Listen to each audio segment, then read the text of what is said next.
And a very pleasant good evening, football fans, and welcome to another edition of Henley High School Football on 104.3 and 960 Sports and on mybasin.com. Today we're coming to you from Lithian Driveway Field in Medford, Oregon. Gary Wheeler Field, the home of the Cascade Christian Challengers, as they play host to the Henley Hornets. Glad to be with you on a fine Friday evening in Jackson County. My name is Josh Eldridge. Along with me is Kevin Petrick. Later on tonight, you'll hear from Walter Hartley. Caitlin Rodriguez running the live stream camera for you this evening. We've got a matchup between two of the very best teams, not only in Southern Oregon, Kevin, but potentially the entire state of Oregon tonight. Yeah, we've got another good matchup. You know, I talked to some of the coaches week one against Marist. They said, this is going to be a good team, going to be a tough game. And then last week against Thurston, this is going to be a good team. Same thing this week. Yeah. Good team, tough matchup. Going to be difficult for Henley tonight, but will be a good game for sure. You talked about it. We kind of talked about it a little bit off air before the game is getting started here, but Henley's first three non-league opponents have a good shot at winning their own respective leagues. Henley is not ducking anybody here in the preseason. Yeah, all three of these teams could win their league. So, yeah, they're facing some very good talent. It's going to be good for this Henley team to see how they progress since last week, and it's going to be exciting tonight. Cascade Christian, of course, 4-0 on the season, coming off a big-time win against Siuslaw last week. Henley, of course, off a loss to 5A Thurston last week, but we've kind of talked a little bit about that game from last week, Kevin. I don't think the Hornets have anything to feel bad about their performance, even despite the loss. No, and they don't. After looking at the video and kind of going over their play, Thurston's a good team, and Henley did a lot of things right. I think the main thing they want to clean up is some of those, major moments in the game, some of those key plays at key times they didn't quite execute, and we'll see if they can do that tonight. Well, we'll make sure that they can in just a few minutes. We're going to get you the starting lineups. That's coming up in just a bit. We're also going to take a look at the Skyline Conference standings and the 3A Cascade Christian Conference standings. We're also going to take a look at the coaches' polls and the rankings around the state. That's all coming up next as we continue your coverage of Henley High School football on 104.3 and 960 Sports and mybasin.com.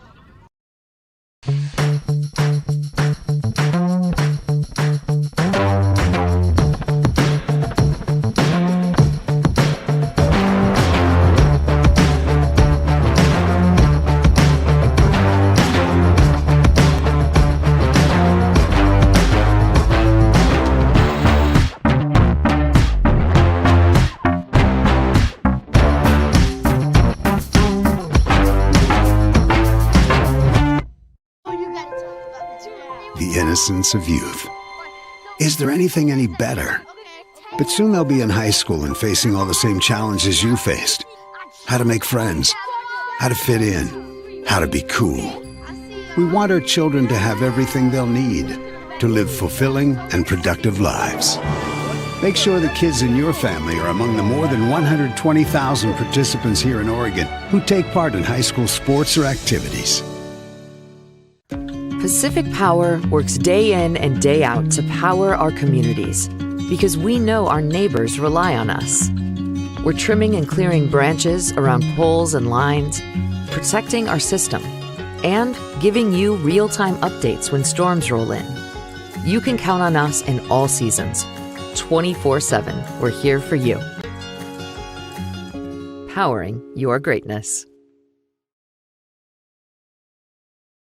The cars we drive play an important part of our everyday. Whether we're going to work, dropping off the kids at school, or maybe even on that first date. Vehicles we drive play an important role in all of that. And that's why at Clown Falls Subaru, we are so passionate about getting you the long-lasting vehicle that you will love. When you come to our store, you'll find that every department is dedicated to caring for our customers, which is why I can proudly send anyone here knowing that they will be treated like family. Stop by and say hi. When you come to Clown Falls Subaru, you're coming home.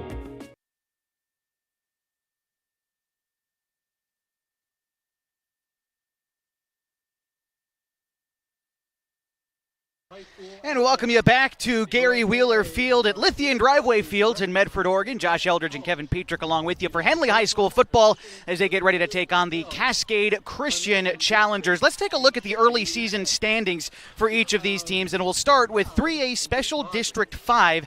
That's the conference which Cascade Christian calls home, and right now unbeaten and they've scored the very most points in the entire 3A classification. In their 4 wins, they've outscored their opponents 182-25. Phoenix is behind them. They're 3-1. North Valley, who's having a nice season so far this year, given their history, 2-1 on the season. Lakeview is 1-1.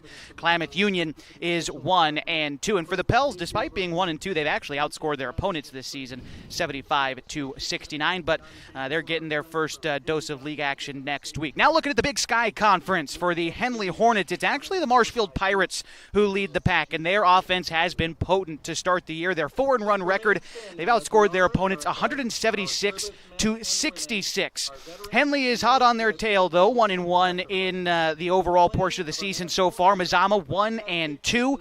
Ashland is also 1-2, and then the last team over there on the coast, North Bend, also 1-2. Looks like we're getting ready for the anthem, so we'll step aside real quickly here on 104.3 and 960 Sports. Introducing Smith Bates Marcom Solutions, your trusted partner in marketing and communication. We specialize in crafting compelling campaigns, eye-catching graphics, and impactful branding materials. Smith Bates is like working with dependable friends. They always help us build our professional image. Through the innovative strategies that the team at Smith Bates suggested, we've been able to give the brand at Calor the boost that it desperately needed. Unlock your potential with Smith Bates Marcom Solutions. Hey, I'm Jason with Elevate Physical Therapy, Fitness, and Performance. Thanks for joining us. Elevate started in 2020 as a dream. I wanted to open up a clinic of my own, really had a heart and a passion to treat athletes of all ages, and got the opportunity to do it. And wow, this is what's happened. One of the best parts of this job is that we get to work with all the student athletes on field, at their contests, at their games, all around the county. Specifically when you're working with dancers, right? We've got like particular ways of movement that we don't want to necessarily correct, because dancers have a very specific way of moving that's important for their athletic performance. At Elevate, we're here to get you moving and keep you moving, no matter if you're 8 or you're 80. Feel free to give us a call at 541-887-2030. What are your goals? To get stronger, move better, feel healthier? Whatever you are aiming for, Harbor Isles is here to help you. They have brand new cardio and strength equipment. Harbor Isles offers indoor tennis courts, 4 indoor pickleball courts, energizing group classes, expert personal trainers, and a friendly, knowledgeable staff ready to guide you every step of the way. No matter what your goals are, Harbor Isles has everything you need to reach those goals. Stop by and see the difference for yourself. Harbor Isles, lose those reins and get your gains.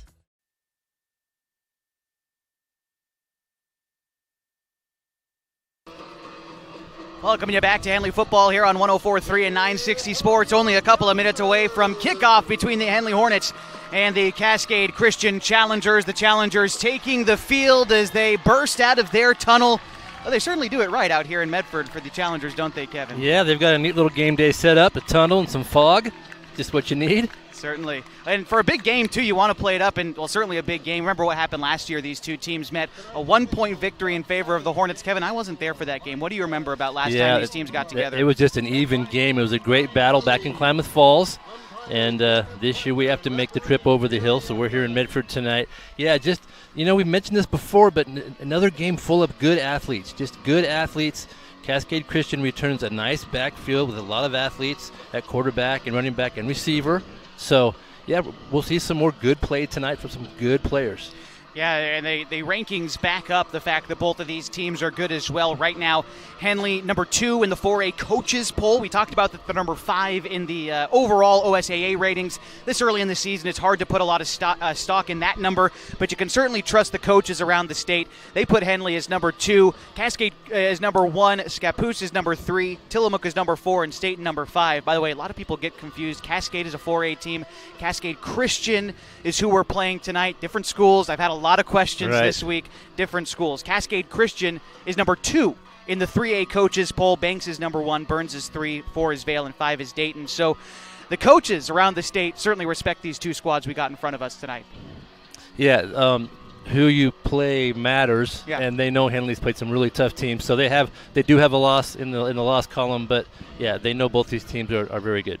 Want to take a look at some of the other Basin high schools that are in action tonight. Give a shout out to an intrastate matchup. I believe it's homecoming night for the Bonanza Antlers as they host Tule Lake. By the way, side note, very excited to support Bonanza. Tomorrow, the Bowtown Showdown is taking place at Shieldgrass Golf Course. Get to play a little two-person scramble tomorrow. Support the Antlers. That'll be fun. Elsewhere, Cross Point Christian is playing Mohawk. Kevin, you had a score from that game a little while ago, didn't you? Yes, and Cross Point is playing very well tonight. Let's take a look at the latest score I have. Looks like 36-0 in the second quarter. Yeah, so they're playing well. Yeah. Otherwise, you've got Klamath Union on the road against Sutherland tonight. Mazama is down in California. They're playing Wairika. Lost River hosting Oakland this evening, and Chiloquin battles Yoncall. I believe that game is being played tomorrow for Chiloquin. So just a couple of minutes away from kickoff here tonight between the Cascade Christian Challengers and the Henley Hornets. We're going to step aside one more time here in the pregame show, and when we come back, we'll introduce you to the starting lineups and, of course, kickoff on 104.3 and 960 Sports and on mybasin.com. What are the best words you can hear tonight? Order ready for Susan. And if you hear those words at Abby's, you know it's going to be a legendary meal. Your pizza is loaded with toppings to the edge, premium ingredients, and real cheese. Yeah, baby. Gather with friends, play some video games, and watch the big game on TV. That's made Abby's a legendary pizza tradition for generations. And when you're ready to hear those magic words, Tom, your order's ready. You know where to go. You're always welcome at Abby's.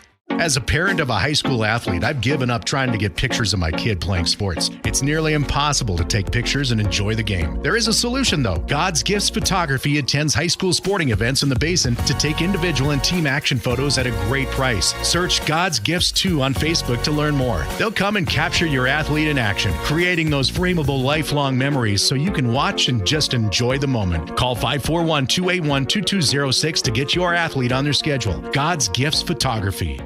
What are your goals? To get stronger, move better, feel healthier? Whatever you are aiming for, Harbor Isles is here to help you. They have brand new cardio and strength equipment. Harbor Isles offers indoor tennis courts, 4 indoor pickleball courts, energizing group classes, expert personal trainers, and a friendly, knowledgeable staff ready to guide you every step of the way. No matter what your goals are, Harbor Isles has everything you need to reach those goals. Stop by and see the difference for yourself. Harbor Isles, lose those reins and get your gains. It's time to reclaim your health and your autonomy. At Heartfelt OBGYN, they focus on you. Their evidence-based approach to care means fewer office visits and a targeted treatment plan to directly address your specific needs. They believe in solutions for their patients, not the industry's profit margin. The providers at Heartfelt OBGYN are committed to serving the community and giving back to the Basin. Find them at heartfeltobgyn.com. Heartfelt, because you deserve to be in control of your body and your informed choices.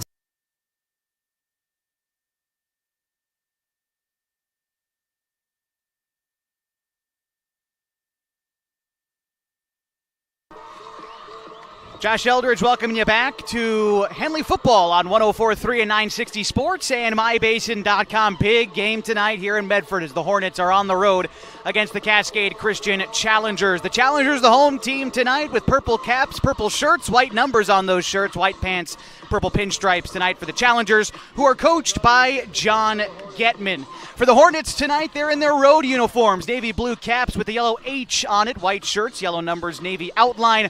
They've got yellow pants and a navy pinstripe down the side. The Hornets, of course, coached by Matt Green. It'll be the Challengers who will receive the opening kick. Back to receive said kick would be Bryson Walker as he mans the near side, and Caleb Scaglione, the senior, 5'9", 165 pounds. That's going to be a name I think we'll be saying a lot tonight for the Challengers. To kick off for Henley, Luke Balzotti, the junior, 5'9", 165 pounds, has been quality for Henley this season. And we are just about ready for football tonight. It is 75 degrees here in Jackson County as the sun sets behind us. And the kick is up over towards the far side. It's received by Scaglione. And he brings it up just shy of the 25, although there is a flag on the very first play of the night. Lucas McCormick with a stop for Henley. And Scaglione's dangerous. He can score in a number of ways. You may have heard last week he scored 5 touchdowns, all in different ways. He can do a lot of things. They had a couple defensive touchdowns, some special teams touchdowns last week. It looks like this penalty is going against the Challengers, so despite having brought it just past the 20 on the return, a block in the back brings them back. They'll start this drive right around the 13-yard line for the Challengers. Good special team start for Henley. So the Challengers quarterback, Derek Farmer, a senior standing 6'2". He's flanked to his left by Bryson Walker. Three men to the near side, one out far to the right. And Farmer puts one man in motion. That's Parker going from left to right. It's a sweep handoff coming to the near side to Parker. Has a little bit of room, brings it up to the 25, just past the 25. That's a first down for the Challengers and a gain of 12 on the carry. They'll take it at about the 28-yard line. Connor Shively with the tackle, and that was some good blocking on the outside that time. Henley starting out rushing 3, so they're trying to spread those linebackers out. Stop that run to the outside. Two bunched up to either side for the Challengers. Wide receivers for the bunch include Caleb Parker, Alex Finaka, Caleb Scaglione, and Seth Scaglione for the Challengers. Trying to get the Hornets front to jump, but a hard count and a handoff to Walker. He's swallowed up about 2 yards upfield. A short gain brings up second down for Cascade Christian. Good pursuit that time. Ronan Wright with the tackle for Henley. They just picked up a few. Second down. Hornets defense did a good job in the second half last week against Thurston, only allowing the Colts to score one touchdown. Made it close in the end, but just wound up short. But Henley's defense seemed to have found something that worked in the second half of last game. Now they face 2nd and 7. Ball on the Cascade Christian 30 as they drive from right to left. Walker to the right side of the quarterback, Farmer. One man to the near side and 3 out wide to the right. Farmer. Challengers operate a slower-paced offense. He receives the snap, rolls out to his right, finds a receiver on the far side. It looks like it was complete downfield, a gain of 10. That was Caleb Scaglione on the catch, getting a toe in bounds and getting the Challengers a first down. Yeah, we'll hear his name a lot tonight. That was a nice route, about 10 yards and out to the sideline. Perfect pass. Good enough for a first down. A good throw by Farmer, too. Fit that into some tight coverage. Yeah. 1st and 10 now, Challengers at their own 40. 3 men now to the near side. They've got a tight end lined up on the right, and the running back Walker off the left hip of the quarterback Farmer. There's 10.5 minutes to go here in the first quarter, still in our very first possession. As Farmer claps his hand, the Challengers line on the hard count again. It's a draw play to the running back Walker. He's swallowed up quickly, no gain on the play, maybe a loss of 1. It'll bring up second down. That time Henley put 4 on the line. That worked a little bit better against the run. Ronan Wright, no gain. Checking into the game here for the Challengers, Mike Covey, sophomore, 6'2". Still line up on the line of scrimmage, maybe as a tight end, listed as a running back, so look for him to be involved in the play. You see him there, the very near side of the line if you're watching our live stream on mybasin.com. Here we go, 2nd and 10 play for the Challengers. Quarterback Farmer has some pressure in the pocket, rolls out to the near side, has Hornets in his face. Near the sideline, unloads a pass downfield. It is incomplete at around the 45. The intended target was Fianaka, the tight end, but incomplete, 3rd and 10. Good coverage that time from the Hornets in the secondary. With Bakke and Wright back there. Good pressure, forcing Farmer to run to his left. Farmer's a senior quarterback. You can tell they'll get up on the line early, but then they'll wait a while before they snap. He'll look at the defense. They might see something they like, maybe change the play. They take their time out there and then try to execute the right play. You can tell they look disciplined already. I mean, even the way that Farmer calls for the football, you can see he's comfortable with his whole offensive line, certainly his center. Right. 3rd and 10 for the Challengers as they get on the ball. 3 men signed up to the near side, though running back Walker also on the left. And it looks like, just as we were talking about it, the Challengers seemingly taking too long on that one as they call a timeout with 9:46 to go in the first quarter. They face 3rd and 10. We're going to stay here for this brief timeout, but certainly want to remind you of our scoreboard sponsor. You see their logo on mybasin.com. It's Elevate Physical Therapy, Fitness, and Performance. They use a modern and research-backed approach to physical therapy to ensure you see both a reduction in pain and enhanced mobility, getting you back to peak levels of optimal health and wellness. Treating athletes of all ages since 2020. Also want to give a shout out to my friend Pete Belcastro, one of the owners of GINO'S Cafe down on East Main Street, also with the Ace Sports Radio here in Medford, for being gracious enough to invite me on their program today. But want to give a shout out to GINO'S as well down on East Main in Klamath Falls, open every morning at 6:30, serving up their famous breakfast burritos. Those are served all day long, along with the other menu items like burgers, monthly specials, and Italian favorites. You can order online at iloveginos.com, or you can order on DoorDash. Challengers back on the ball. They face 3rd and 10 on their own 40-yard line. Similar formation as before we went to timeout. The running back Walker off the left side of the quarterback Farmer. Farmer again clapping his hands. The center waits to snap it to him, but he gets it cleanly now, rolling out to his right side. Has space in front of him. Gets off a pass. It's complete at the 50. Parker with the reception brings it up to the 35, and he's brought down at the 31-yard line. Big-time completion of about 22 yards on the catch. It gives the Challengers a first down and their first 3rd down conversion. Nice catch there. Sam Bennett had good coverage, took a chance there, went for the football, and there's nothing wrong with being aggressive, but the ball got just by him and into the hands of the Challengers receiver, and good enough for a first down. Parker's a senior receiver, 5'10". He made that catch. Now the Challengers have it 1st and 10 on the Hornets' 32-yard line. Again, similar formation, 2 receivers on either side. Now they put a man in motion that looks like Scaglione, but it's a sweep handoff. He's brought down about 3 yards upfield, and that was Caleb Scaglione on the carry. It'll bring up 2nd and about 6. Jackson Hart with a good tackle for Henley that time.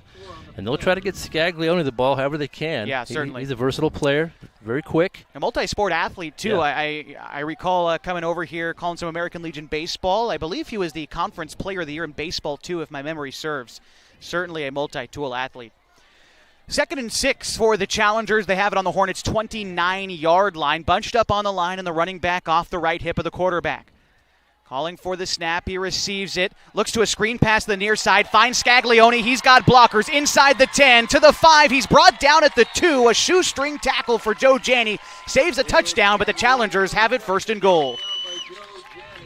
That was well executed play. The key to that play, Farmer looked right, had everybody looking right, then he snapped to his left, and there was Caleb over there with a big gain. Ball is placed at the 2-yard line, 1st and goal. 1st and goal, Challengers at the 3. Similar formation, Scaglione lined up on the line along with his tight end. That's Covey. It's a high snap. Farmer has trouble with it, tries to take it himself, and he is into the end zone for a Challengers touchdown. Cascade Christian now leading 6-0 with 7:58 to go in the first quarter. That was Derek Farmer on a 3-yard touchdown rush. A good decisive play there from Farmer. I'm not sure what that play was supposed to be, but the snap was kind of out of his range. Had to reach for it, and he didn't waste any time. He tucked the football and scored. So now Challengers looking to boot the extra point. It's Fianacca. He is to kick. Trying to make it a 7-point advantage for the Challengers. Takes his time, the snap, the hold, the kick is good. And the Challengers lead 7-0 with 7:58 to go in the first quarter. We'll be back with more Henley football on 104.3 and 960 Sports and mybasin.com. The cars we drive play an important part of our everyday. Whether we're going to work, dropping off the kids at school, or maybe even on that first date. Vehicles we drive play an important role in all of that. And that's why at Klamath Falls Subaru, we are so passionate about getting you the long-lasting vehicle that you will love. When you come to our store, you'll find that every department is dedicated to caring for our customers, which is why I can proudly send anyone here knowing that they will be treated like family. Stop by and say hi. When you come to Klamath Falls Subaru, you're coming home.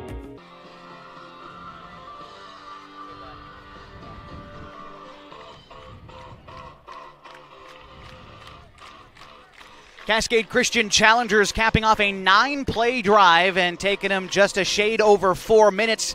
Capping it off with Derek Farmer's 3-yard touchdown rush. They lead 7-0. That's just how you want to start a game if you're Cascade Christian. Great drive. You know, we're looking at Henley's line play all this year and how good it is on the interior, that defensive line. You know, one solution might be to go around it. Yeah. They went outside almost every play. I don't think they went inside for a run once. So, good piece of strategy. We have good coaches here tonight, and we'll see a lot of that. To kick things off for the Challengers, Fianacca has a monster boot, kicks that one out of the back of the end zone. Don't often see a high schooler with that kind of boot, but that was a great kick. Henley's going to take over now at their own 20, led, of course, by Joe Janney. His running back, Jeremiah Brunick. Wide receivers include Julian Reyes, Jacob Baki, Kai Montag, the tight end, and Connor Shively, another receiver. The line is Tony De La Rosa, LJ Venegas, Cooper Mathis, Theron Tyler, and Jance Call Jr. We'll see what Cascade Christian does here to control Janney. It's easier said than done, but we'll see what their strategy is tonight.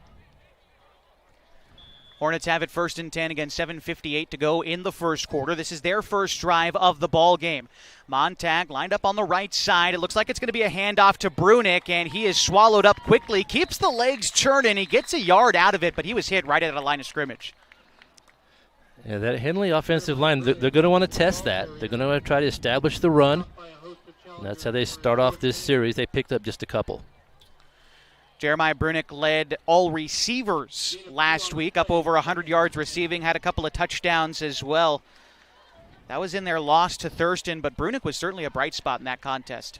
Yeah, Henley had to play from behind. They threw the ball well. They threw the ball a lot last week. One receiver set out to the left for Janney, is running back Brunick off his right hip. Janney takes the snap. It's a play-action pass. Quickly gets rid of it to Montag. Sheds a defender, now moves downfield up to the 35. It's a first down for the Hornets and a gain of 14. Oh, there looks to be a flag here on the near side. We'll see where this is going. It was away from the initial play, but it could be a block for Henley. Let's see. Yeah, and it seemed like it was thrown way after the play was over. We'll take a look there. Montag with a nice catch right in the middle of the field. Janney under pressure, but made the throw. And the officials are talking about this. So this one unsportsmanlike against the Hornets. Our officials tonight from the Rogue Valley Football Officials Association. I unfortunately wasn't able to get these guys' names before the game, but I want to give a shout out to the officials as always for being here tonight. A pretty thankless drive. It looks like, though, because Henley got first down yardage, they will maintain first down. So they'll have it 1st and 10 at their own 22. Clock continues to roll. 7 minutes to go in the first quarter. Janney again with trips out to his left. And he's going to put Baki in a little bit of motion. It's a handoff to Brunick. Tries to find some room along the left side of the line, but quickly swallowed up. And a gain of 1, maybe none on the carry there for Brunick. Yeah, trying to test that middle once again. Not much luck. Maybe a yard. And that unsportsmanlike call, Josh, that's the kind of thing you want to clean up, mistakes like that. You can help those. That was after the play was over, and you need to clean that up against good teams. Similar formation here for the Hornets, although this time Brunick off the near side of Janney. He's swapped. Shively lined up to the near side for the Hornets, and there's Baki again working in the slot. Janney has room in the pocket, moves up in the pocket, gets to the 25. He gets to the 30 before he's brought down. Call it a gain of 8 for Joe on the play. That pocket opened up, and he wasted no time scurrying upfield, brings up 3rd and short. Wyatt Hurley with a good tackle for Cascade Christian. Now, I like when Janney makes quick decisions. That time he looked down the field, nothing was there, and took off immediately. And that tends to be when he can find those gaps in those lanes and get longer runs. And he's just about a yard out from a first down. You and I earlier before the game were reminiscing about some past Henley quarterbacks. It seems like a characteristic of these Henley quarterbacks where quick decisions, if you're going to take it, go. Right. And that's a product of good coaching, like you said. Yes. All right. Montag, the tight end, lined up to the left. Brunick off the right hip of Janney. 1 man on the near side, 2 men on the far side. Here's the handoff to Brunick. Has some room off the right side of the line. Powers forward to the 39. And a gain of about 8 yards there on the carry and a first down for the Hornets. They'll have it 1st and 10 at the 39. Good push from the right side of the line there for Henley. And that's the best running play we've seen so far tonight. Easily enough for a first down. And it looks like Montag is checked back into the game in place of Ronan Wright for the Hornets. As they'll have it from the near hash. Reyes set out to the near side. Shively, Baki, and Montag go out to the left. Brunick off the right hip of Janney. Clock continues to roll, 4:45 to go in the first quarter. Henley trails 7-0 against the Challengers. Baki winds up in the slot. Janney drops back to pass. Feels pressure in his face. Now he rolls out to the left. Sets his feet, looks downfield, overshoots his man. The intended target was Shively at about midfield, but goes out of bounds, incomplete, 2nd and 10. Janney had 3 or 4 purple shirts chasing him full speed across the far side of the field, but he was able to keep his distance. Really had no one to throw to on that far sideline, just threw it out of bounds. I think that was Wyatt Hurley again in there for Cascade Christian. Well, you see that guy running at you. No, thank you. Janney's so elusive. He's just hard to catch. He makes a lot of plays doing that. A credit to him to be able to get rid of that football, too, in that pressure. Yep. All right. Shively in the slot on the near side, accompanied by Rias. Montag on the left, along with Baki over there as well. Janney putting Shively in motion from right to left. It looks to be a handoff, breaking one tackle, now shifting to the near side at the 45. Brunick crosses midfield, down at the 45. And a gain of 15 yards brings up a Hornets first down. Brunick has really become a good runner. That time he shifted speeds and then he shifted direction a couple of times. Good vision. Made a nice gain out of that. Clear over midfield for the first down. Hornets driving towards the south goal here at Gary Wheeler Field at Lithian Driveway Fields, formerly known as U.S. Cellular Fields here in Medford. Went through a rebranding a couple of years ago. Cascade Christian and St. Mary's calling this field home. Here's the 1st and 10 play for Henley. It's another handoff to Brunick.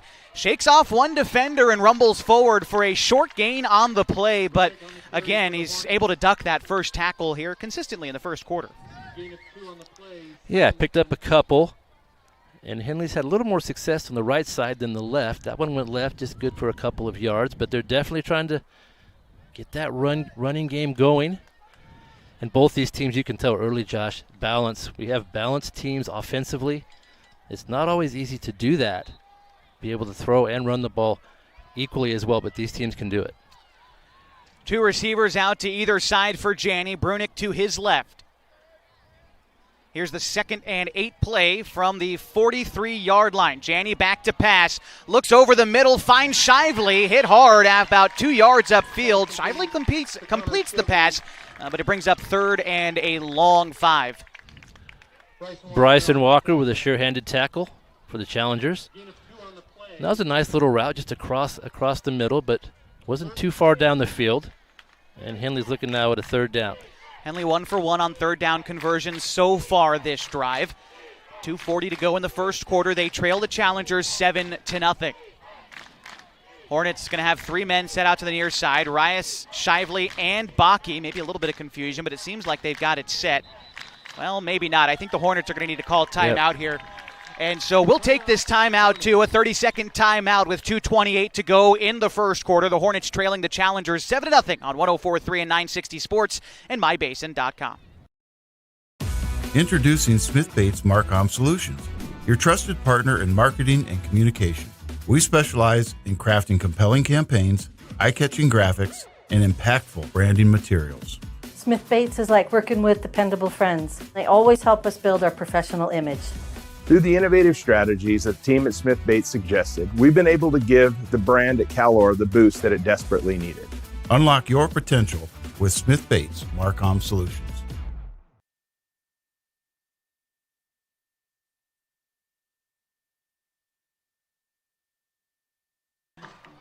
.228 to go in the first quarter as we welcome you back to Henley football on 104.3 and 960 Sports and on mybasin.com.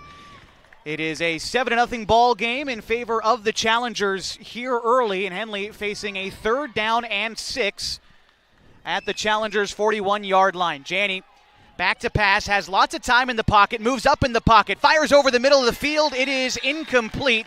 Intended target was Kai Montag, but that will bring up 4th and 6 after the incompletion. Had to try to force that one through a tight window. Derek Farmer with good coverage on that play. And now Henley faced with a 4th down. They're kind of in that no man's land spot, Josh. They may go for it. Yeah, awkward kind of field position here. I think this early in the game, Henley looks like they want to go for it. I would agree with them. And here we go. 4th and 6, 2:20 to go in the first. Henley trailing at the 41-yard line. Big opportunity here for the Hornets. Montag rolls out right. Now here's Janney. Janney looks over the middle. His pass is swatted. There is a flag, I believe, on the Hornets sideline. And we'll see what winds up happening here with that flag down. But certainly someone got a hand on it for the Challengers on that play. That was Wyatt Hurley. Yeah. We've called his name a lot here in this first quarter. Very good defender. And we'll have to sort the flag out here. Another Very personal important. foul. Yeah, on 4th down. Declined, so Challengers are going to get possession. So ultimately that penalty doesn't hurt them so much, but second penalty like that, not a great sign for the Hornets early. Got to clean that up. Yeah, that was one of those situations where they weren't able to execute. You know, it's kind of a pivotal point in the game.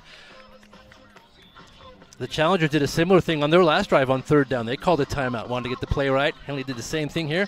They couldn't quite execute, and they turned the ball over. So the Challengers take it over, 1st and 10 on their own 41-yard line. They take it over with 2:15 to go in the first quarter and a 7-0 ball game.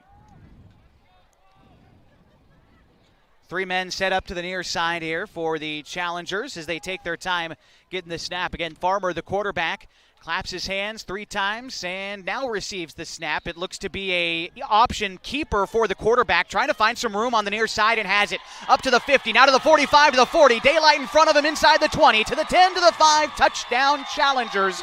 They lead 13-0, 2:01 to go in the first quarter. Farmer just outran the whole side. He just outran everybody. The Hornets were able to stretch that play a little bit and force him to the outside, but once he got past that first wave of defenders, he was gone. Long touchdown run. Yeah, quality team for Cascade Christian. You can tell when even the wide receivers are throwing some pretty good blocks, and that was certainly the case on that play. Yep. Yeah, they've got a veteran backfield. They have some good skill players, and they're having a great opening quarter. 59-yard rush that time for Farmer. It's his 2nd rushing touchdown of the night, and the Challengers looking to add 1 more on an extra point here. Again, to kick is Fianyaka. Snap is high. The hold is there. The kick is good. Sneaking in the near upright. The score is now 14-0, and the Challengers lead 2:01 to go in the first quarter. That drive for Cascade Christian, simple. 1 play, 59 yards and a score for the Challengers. We have a few scores from Basin teams. Halftime, Vale leads Lakeview 41-0. Cross Point up big on Mohawk at home, 50-0. And Klamath Union, they're at Sutherland. In the first quarter, KU trails 14-0. Well, Henley right now down 14. Want to give a shout out to Pacific Power, the Pacific Power Foundation. Their mission is to support the growth and vitality of local communities through charitable investments. Over the past 5 years, the foundation has awarded over $13 million to nonprofit organizations. Want to thank the Pacific Power Foundation for all they do for our local communities and also supporting this season of Henley football. Stick around after the game tonight when we highlight our Pacific Power play of the game. Well, we've seen this before. Last week, Henley got a little behind early. Yeah, they were down 21-0 early against Thurston. And they had to dig out of a hole, so we'll see if they can do this again. Hornets had 10 plays on their previous drive. They got out to 50 yards upfield, just turned it over on downs on a 4th and 6 attempt. Trying to come out on top of this one.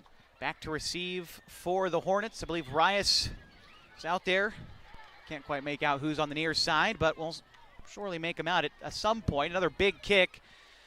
And again, that one back out of the end zone. Want to say that was Handsome Townsend, who I couldn't see. But regardless, it'll be Henley football at their own 20. Same place where they started their last drive, although this time with 2 minutes left to go in the first quarter, a game in which they trail by 2 touchdowns. Yeah, Henley had a lot of success playing from behind last week. They're kind of forced to throw the football, and we may see that again tonight. Henley's very good throwing the ball.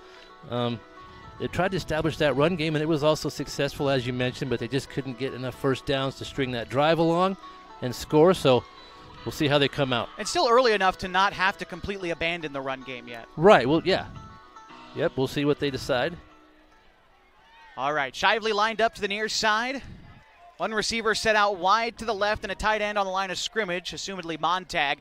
Brunick back there with Janney, 1st and 10. Janney dropping back to pass, rolling to the near side, tucks it and goes to the 20, sheds off one defender, the 25, now 30, cuts back across, leaping over a defender to the 35. That's where Janney is down, 15 yards upfield for a Hornets first down. Another good run by Joe Janney. And if you don't account for him defensively, if you just play a straight-up defense and don't have somebody looking after him, he's going to be able to do that. So that might be part of Henley's success tonight. If no one's open downfield, he can just tuck it and run.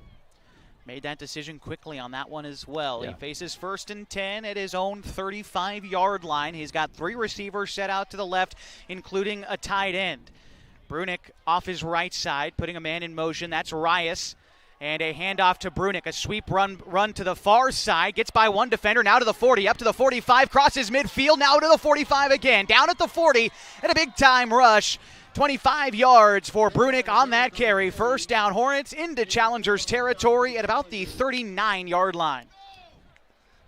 Well, the secret so far seems to be take it to the outside. Yeah. All the big plays have been to the outside for both teams, and that was a nice run from Jeremiah that time. Well, Henley leaning into it, too. It looks like they might have had a 2 tight end set on that play out to that far side. Yes. And making it work for him. Yeah.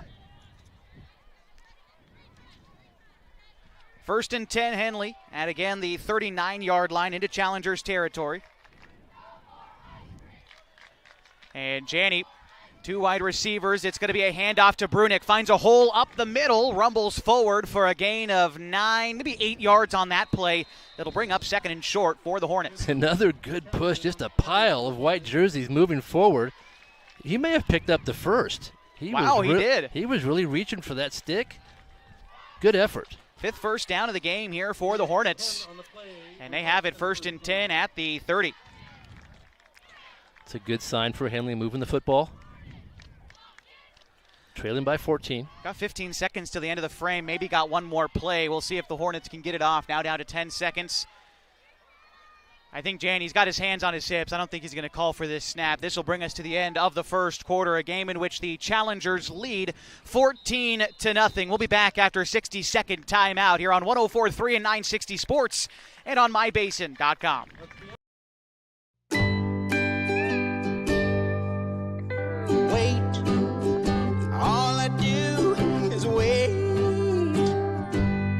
So lonely, I just sigh and moan.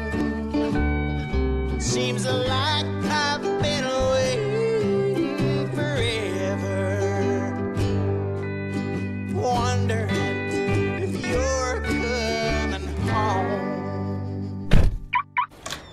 I just saw your face, I know you're coming home. I swear there is no place home. And then I heard your voice. I know you're coming home. I know you're coming home. This is where unconditional love and immeasurable happiness reside. This is home. Coldwell Banker, where home begins.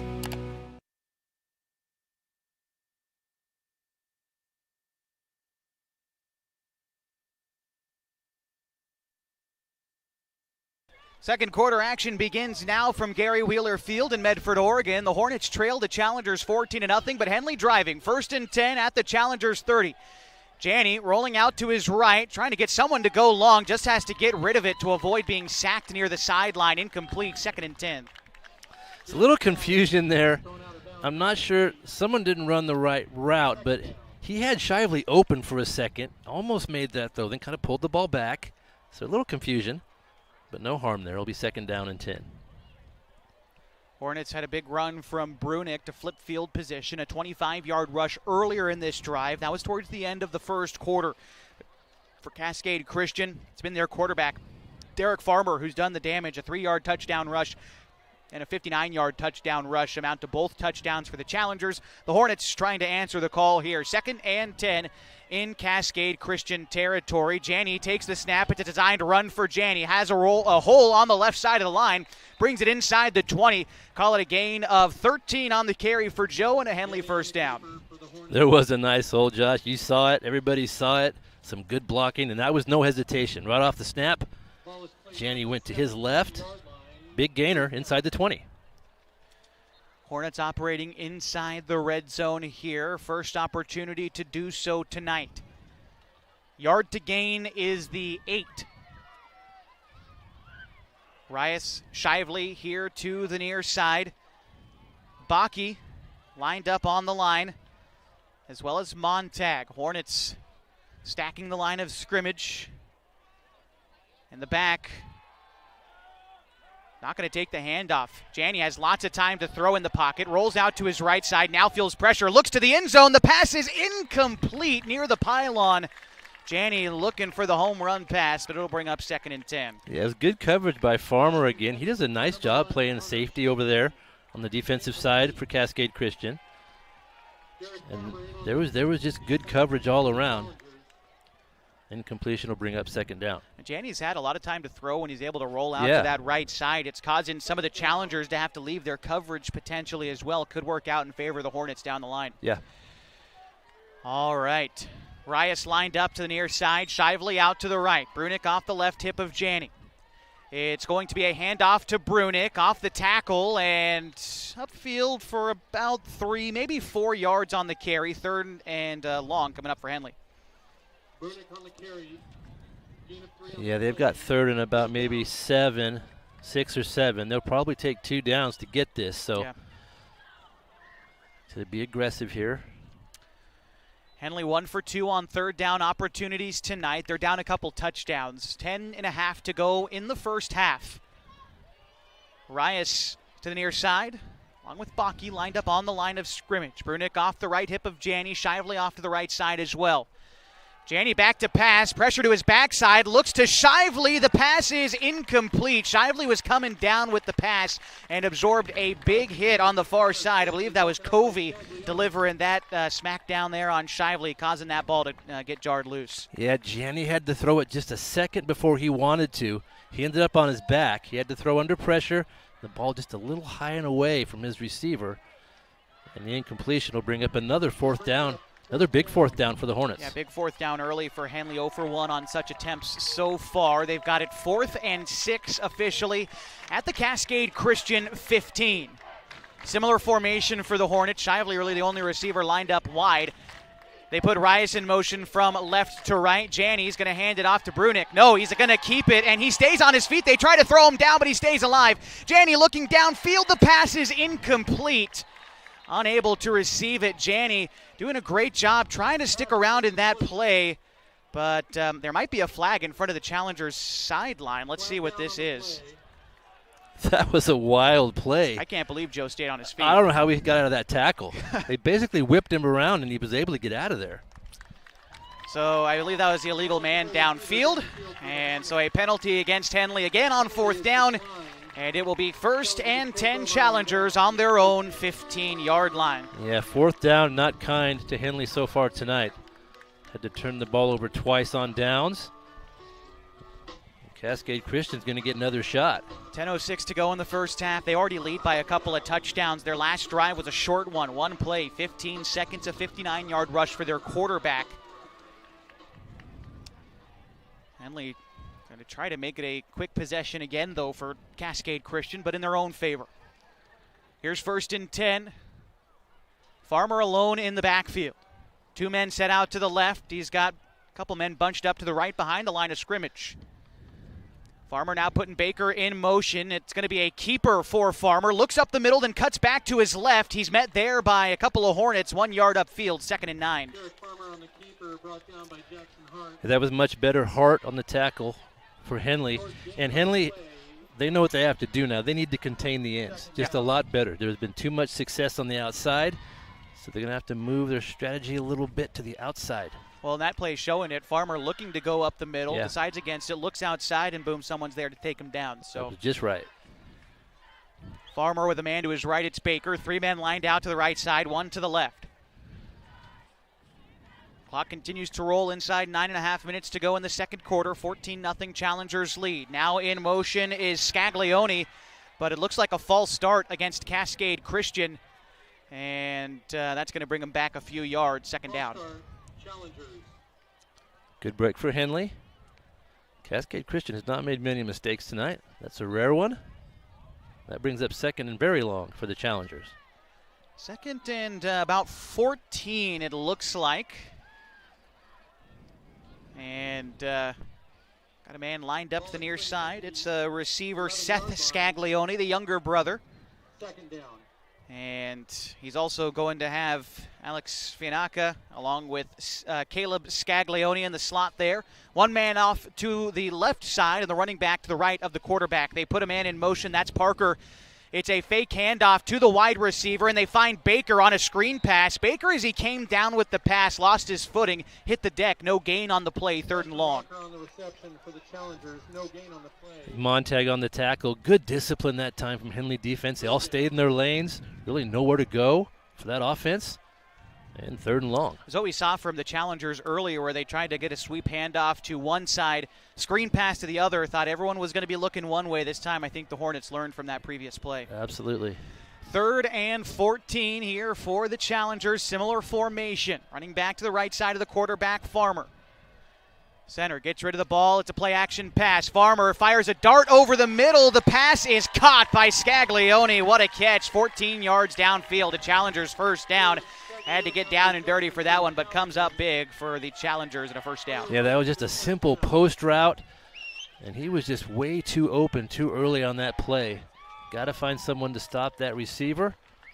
Good enough for a first down. Challengers have it at their own 26-yard line, inside of 8 minutes to go in the first half. No huddle for the Challengers here. The quarterback, Farmer, communicating the play to some of his receivers and the tight end. Now he's back, ready to receive the snap.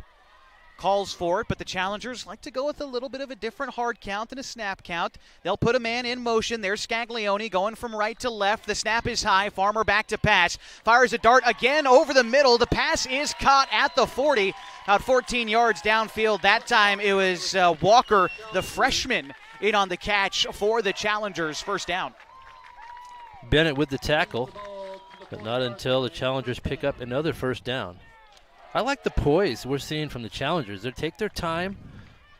They look very confident. It's a team last week that scored 57 points against Siuslaw, a very quality team here. They're ranked number 1 in the USAA ratings here in the preseason. Scaglione in motion from right to left. It's a high snap, but a handoff to Baker. Has a little bit of hole on the right side. Good enough for a gain of 3, maybe 4 yards on that play. It'll bring up second down. Henley was in the right place that time. Ronan Wright with a tackle. Brings up a second down.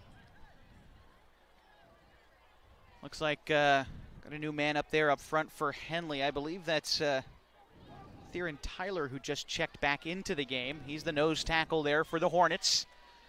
3 receivers lined up to the near side, 1 out wide to the left. It's a fake handoff. They get the pass off in the backfield to Scaglione. He's able to rumble downfield for a short gain on the play. Brings up 3rd and about 4.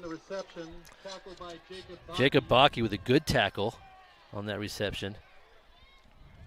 And Henley's showing some brilliance on defense at times, but then they kind of let up with that big play. So if they can just keep that consistency defensively, they can put an end to this drive. We're looking at 3rd down here. 3rd down and about 4. The Challengers 1 for 1 on 3rd down conversions so far tonight. And they'll send 3 men out to the left and a tight end on the line on the right side. Quarterback all alone in the backfield. Ball on the 46. It's a keeper for the quarterback, Farmer. He gets by one defender, dives for the marker. I think he might have got it. He's right at midfield, which is the line to gain. They're going to give it to him. 1st and 10, Challengers at midfield. Henley got a bit of a break there, Josh. I don't know if you noticed it, but the Challengers had 3 receivers on the far side. There was only 1 Hornet defender out there, so he had no help over there. But Farmer with a quick run and got just enough for the first down.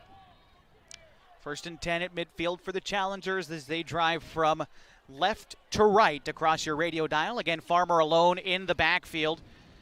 Calls for the snap and now receives it. Looks to be a similar play, trying to go for the keeper, but then releases the pass to Scaglione. 10 yards upfield. That's where he's wrapped up and taken to the dirt. But looks like a gain of 11 on that catch and a Challengers first down. Yeah, Brody Fullerton in on the tackle for Henley. Josh, that time they saw it. They had numbers on that side, and they're starting to recognize that. Henley will have to bring over another defender or two when they put triples on that side. Challengers lead inside of 4.5 minutes to go in the first half. They're up 14-0 against the Henley Hornets, and they are driving. This is the ninth play of this current drive. 1st and 10 Challengers. It is a misdirection, and then a pass downfield is caught by the tight end into the 30 to the 25 down to the 21. That was Covey on the reception and Scaglione on the pass. It was a pitch to Scaglione, and then he found the tight end downfield on the next pass. Well-designed play, good enough for a first down. That was a well-designed play. They have a lot of players that can do a lot of things. And that receiver just kind of floated out into some space. Defense went for the fake, and he was wide open. Another big first down. 2 men set up to either side, bunched up for the Challengers. Baker off the right hip of the quarterback, Farmer. Challengers taking their time, as they've done all night so far. Farmer now. I believe the Challengers false started there on the far side. Receivers getting a little bit jumpy in front of the Hornets bench. This will benefit Henley and come back a few yards. Yeah, some of those long counts, those receivers want to get going down the field. I don't blame them. Everyone's antsy. I'm antsy. I can't blame them. Right. Got to be a little more patient. Oh, they called this one against Henley. Wow, that's... I was surprised. I saw movement on that far side. I certainly did too. Yeah, okay. All right. Well, 1st and 5. The defense can be anxious as well. I suppose so. I guess, yeah. Here we go. 1st and 5. Ball at the 17 for the Challengers. They put a receiver in motion. It's a keeper, though, for the quarterback. Farmer coming to the near side. Cuts upfield at the 20. Gets inside the 15. Absorbs a huge hit at the 5. A touchdown-saving tackle again from Joe Janney. But despite that, it is a Challengers first down. They'll have it 1st and goal. Farmer's a good runner as well. He's quick. He gets down the field in a hurry. And Joe Janney's having to make a few too many tackles. You know, if he's making tackles from that safety spot, then they're getting too far into that secondary. And it's been trouble for Henley tonight. 14-0 the score. Challengers lead. 4:05 to go in the first half. Knocking on the door of adding a few more. Farmer alone in the backfield. 3 receivers set out to the left, including, except for a tight end that's also lined up to the left. Farmer takes a snap, tries to find some room on the right side, battling for the yard to gain, but I believe he was pushed back. They left him just short. It'll be 2nd and goal from the 1. I think Ronan Wright was there first, but he had a lot of help. Good work from Henley swarming on that tackle. They didn't give up on the play, kept him out of the end zone. This has been a really good drive for Cascade Christian. They're looking to cap it off with points. They started at their own 15 with 10 minutes to go. It's now been about 6.5 minutes. They're maintaining the football, and this is play number 12 of this drive, and a bit of a different wildcat look here for the Challengers. The quarterback is lined out as a wide receiver. It's a direct snap to their running back, Bryson Walker, and he is into the end zone for a Challengers touchdown. They now lead 20-0 with 3:18 to go in the second quarter. And we haven't seen many plays up the middle offensively for Cascade Christian, but that was successful. They got just enough to get the touchdown. Hornets looking at a similar situation to last week. Down by 3 scores early, pending an extra point from the Challengers. It'll be identical to where they were last week against Thurston. So 1-yard touchdown rush for Walker. And now the kicker, Fianaka. It is up. It is into the parking lot, and it is good. The Challengers lead 21-0 with 3:18 to go in the second quarter. We'll be back in just a moment as we continue your coverage of Henley football after this 30-second timeout on 104.3 and 960 Sports and mybasin.com. Pacific Power works day in and day out to power our communities because we know our neighbors rely on us. We're trimming and clearing branches around poles and lines, protecting our system, and giving you real-time updates when storms roll in. You can count on us in all seasons. 24/7, we're here for you.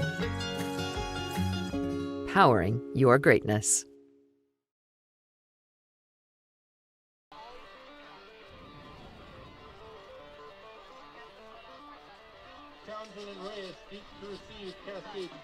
And we welcome you back to Henley High School football. The Hornets in some hot water here in the first half, trailing 21-0, 3:18 to go in the first half. Have a couple more scores to update. Thurston's playing Roseburg tonight. Thurston leads 13-6. And one of our league foes, Hidden Valley, is down 21-0. They're playing Junction City tonight. That game in the first quarter. All right. The Cascade Christian just having no trouble offensively. That was a great drive. Like I said, before they even scored Yeah. a touchdown, it was a good drive. That was a 6-minute and about 40-second drive, 12 plays, 85 yards, and capping it off with a 1-yard touchdown rush. That's exactly what you want for Cascade Christian. This kick, not quite as long. Received at the 10 by Rias. He's trying to run the length of the field. He's wrapped up behind where he had received it, down at the 8, going backwards on the kickoff return, and Henley has it deep in their own territory. Henley needs to find some kind of a spark, get some first downs, try to get some points on the scoreboard here at this first half. They have about 3 minutes to do it, plenty of time. Now is the time to do it because the Hornets are scheduled to receive in the second half as well. So although you're down, you're certainly not out. We saw that last week with Henley. They were down 21-0. They had an opportunity to tie it late in the fourth quarter, just turnover on downs. So nothing to feel too discouraged about yet for Henley, but you got to start making something happening on this drive. 1st and 10 for the Hornets. Rias in motion. It's going to be a handoff to Baki. He is going to get upfield for a couple of yards, 2nd down. Just kind of good old-fashioned blast up the middle. They've had a little success there. That one was good for just a couple. Both teams with 2 timeouts remaining, inside of 3 minutes to go in the first half. Henley trailing by 3 touchdowns. 2 men to either side here for Janney. Brunick off his right side. Janney calls for the snap. Play action pass, looks to his right. The pass is incomplete. Intended target looked to be Bryson Montag, about 7 yards upfield, but that brings up 3rd and 8. Not going to catch many balls with one hand. No, that wasn't the greatest effort out there on that throw. It was a good ball movement by Janney. Good fake. Kind of spun to one side, had the receiver open and just couldn't connect. And now it's 3rd down. Still 2.5 minutes left here in the second quarter. Henley 1 for 3 on 3rd down attempts tonight. This is certainly not 4-down territory. Deep in their own territory. They're at the 13-yard line, maybe the 12, regardless. Doesn't change much. Here's 3rd and long. Janney mishandles the snap, has to cut up field. He's able to make something happen, but well short of the marker. 4th and long after that snap. Things just not going well. That snap was it's about knee-high, would you say? Just a little bit to his left. Couldn't quite manage it. And 4th down for Henley. They'll have to kick. And Cascade Christian will have a couple minutes to try to score again on their own. Yeah, like I said, 2 timeouts for each team left. So see how they manage that. Back to receive. I believe it's Caleb Scaglione. Can you make out his number, Kev? You got a better angle. Is that 6 out there? That is. Yes. All right. You got it. Caleb Scaglione stationed about midfield. Janney, the snap is going to go out of Henley's end zone. That's going to be a safety. And it'll be 23-0 in favor of the Challengers. And we're not used to this. Henley's made a lot of mistakes in this first half. And the scoreboard reflects that. Now down 23. Just under 2 minutes to play in the second quarter. And that snap was just way high. Way too high. Yeah, there's no way he could field it. And it sailed out of the end zone for 2 points. 23-0 our score. 1:49 to go in the first half. Now after that safety, Henley also forced to give the ball over towards the Challengers on a free punt. No snap required, though, on this kick. things are not going your way, but you just cannot give up. You want to get a defensive stop here. You don't want to play loose and give these guys another touchdown. You just got to forget what happened and go out and play. All right, back to receive for the challengers. It's Scaglione to the near side, Baker towards the far side. Each of them stationed about the 20-yard line. And Janney opting not for a typical punt. He's going to go for a normal kickoff, it seems, at the 20. So here we go. The kick is up. It's a good one.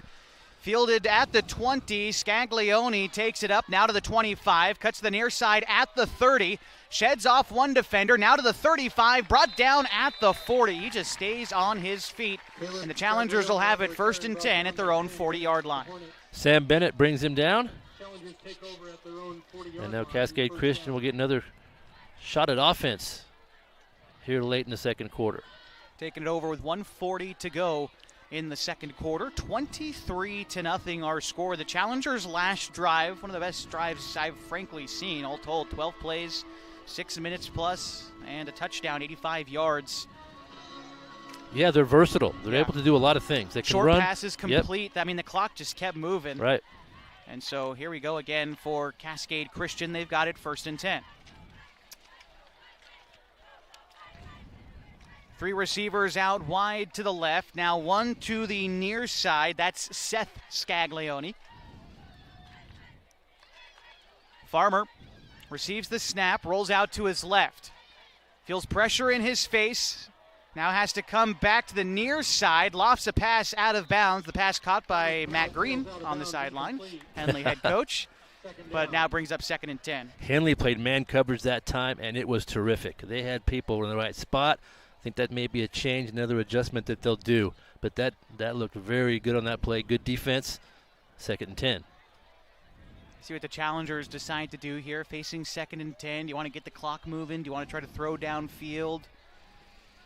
This is, classic 2-minute drill. This is what you work on in the last bit of practice. Right. Similar formation here for the challengers. Henley linebacker flashing a blitz. Here's the 2nd and 10 play. It's a play-action pass. Farmer to the left. Feels pressure. Gets around one defender, but he's finally brought down in the backfield. A sack for 1 yard. Strung out that play for as long as he possibly could, but I believe that was Tyler on that sack. There's a penalty. Okay. But another good defensive play from Henley. That's what you want to see. Personal foul, or that was holding against the challengers. So they'll take it back 10 yards. It'll be, I believe this puts it 2nd and 20.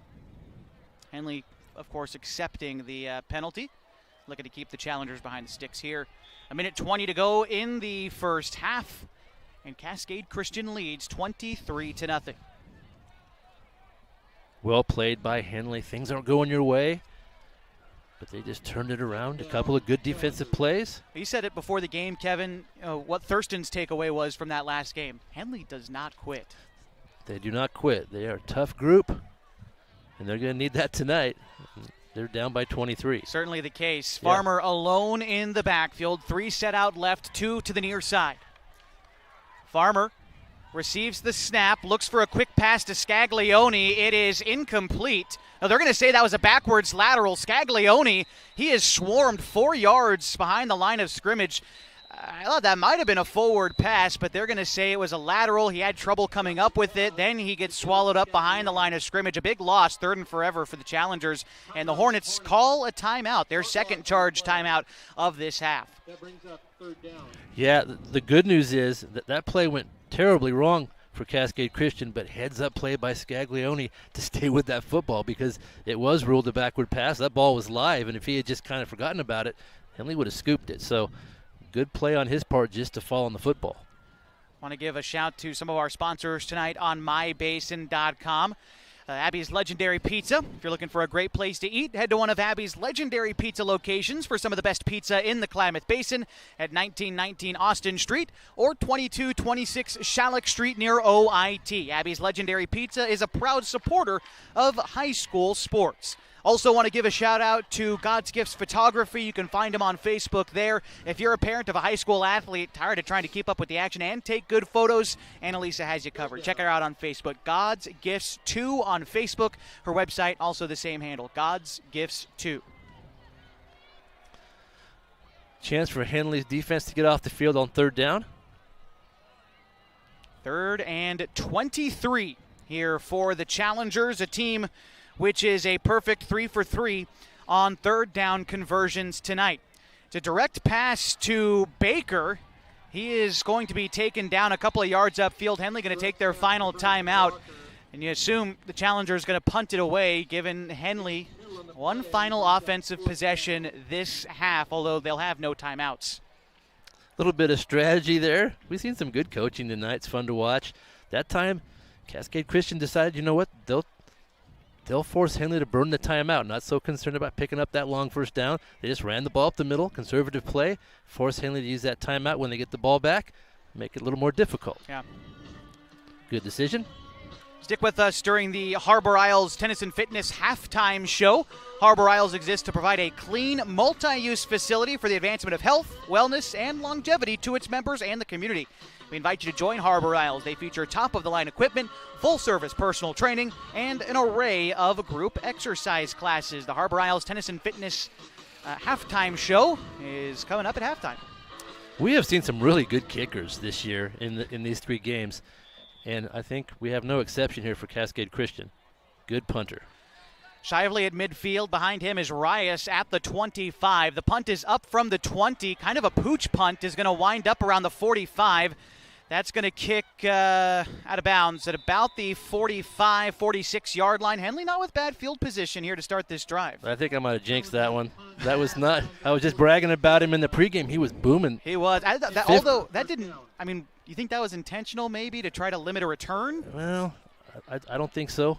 Right. I think he might have just missed it. Tossing it out there. Yeah, I think he wanted to get that deep, just one of those things. So Henley in good shape with 50 seconds.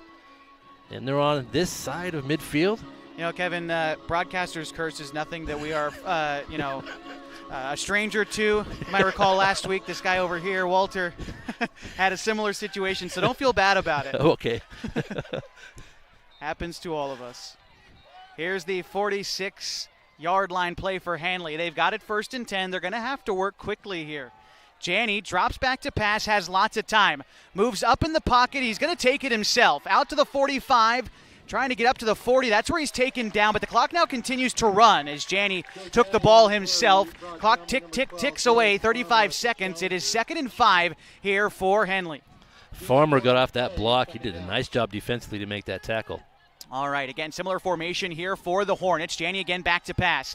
Has time. Challengers leaving a lot of guys in coverage. Janney shakes off a sack, now running to the near side. Now he's going to cut back across the far side of the field. Fires it down. It is incomplete.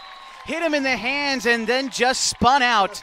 That will stop the clock, though, with 12 seconds. And so you get potentially one or, if you're lucky, 2 more plays here for the Hornets. That was a tough drop. Yeah, Jacob Bakke not able to hang on, but he did the right thing. He was the only receiver that came back to the quarterback, and I think Henley receivers need to learn that. When the play is broken or it goes that long, they've got to give their quarterback a target and come back to where he's at so he can see them.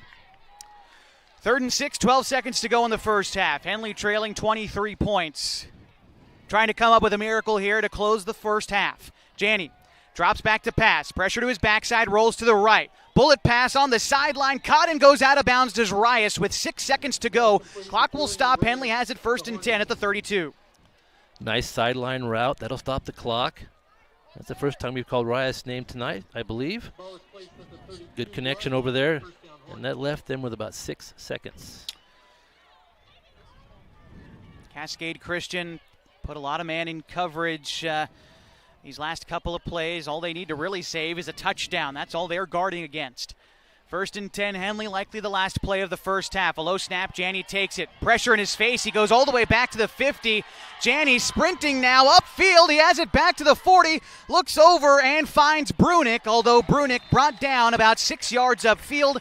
That will end the first half. Henley trailing 23-0 as we go to the Harbor Isles Tennis and Fitness Club halftime show. Stick with us. We'll talk a little bit about what we've seen so far. We'll take a look around the state of Oregon, try to grab you some scores from some Klamath Basin teams, and set you up for the third quarter. That's all coming up next in the Harbor Isles Tennis and Fitness Club halftime show on 104.3 and 960 Sports. What are the best words you can hear tonight? Order ready for Susan. And if you hear those words at Abby's, you know it's going to be a legendary meal. Your pizza is loaded with toppings to the edge, premium ingredients, and real cheese. Yeah, baby. Gather with friends, play some video games, and watch the big game on TV. That's made Abby's a legendary pizza tradition for generations. And when you're ready to hear those magic words, Tom, your order's ready. you know where to go. You're always welcome at Abby's. As a parent of a high school athlete, I've given up trying to get pictures of my kid playing sports. It's nearly impossible to take pictures and enjoy the game. There is a solution, though. God's Gifts Photography attends high school sporting events in the Basin to take individual and team action photos at a great price. Search God's Gifts 2 on Facebook to learn more. They'll come and capture your athlete in action, creating those frameable lifelong memories so you can watch and just enjoy the moment. Call 541-281-2206 to get your athlete on their schedule. God's Gifts Photography. What are your goals? To get stronger, move better, feel healthier? Whatever you are aiming for, Harbor Isles is here to help you. They have brand new cardio and strength equipment. Harbor Isles offers indoor tennis courts, 4 indoor pickleball courts, energizing group classes, expert personal trainers, and a friendly, knowledgeable staff ready to guide you every step of the way. No matter what your goals are, Harbor Isles has everything you need to reach those goals. Stop by and see the difference for yourself. Harbor Isles, lose those reins and get your gains. It's time to reclaim your health and your autonomy. At Heartfelt OBGYN, they focus on you. Their evidence-based approach to care means fewer office visits and a targeted treatment plan to directly address your specific needs. They believe in solutions for their patients, not the industry's profit margin. The providers at Heartfelt OBGYN are committed to serving the community and giving back to the Basin. Find them at heartfeltobgyn.com. Heartfelt, because you deserve to be in control of your body and your informed choices.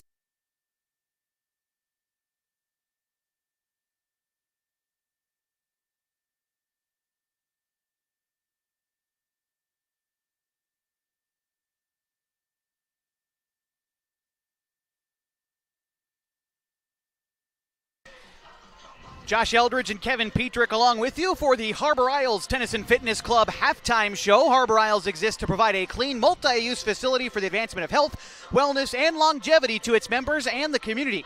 We invite you to join Harbor Isles, where they feature top-of-the-line equipment, full-service personal training, and an array of group exercise classes. 24 minutes into this one, and Cascade Christian leads by 23 points, 23-0 our score right now, Kevin.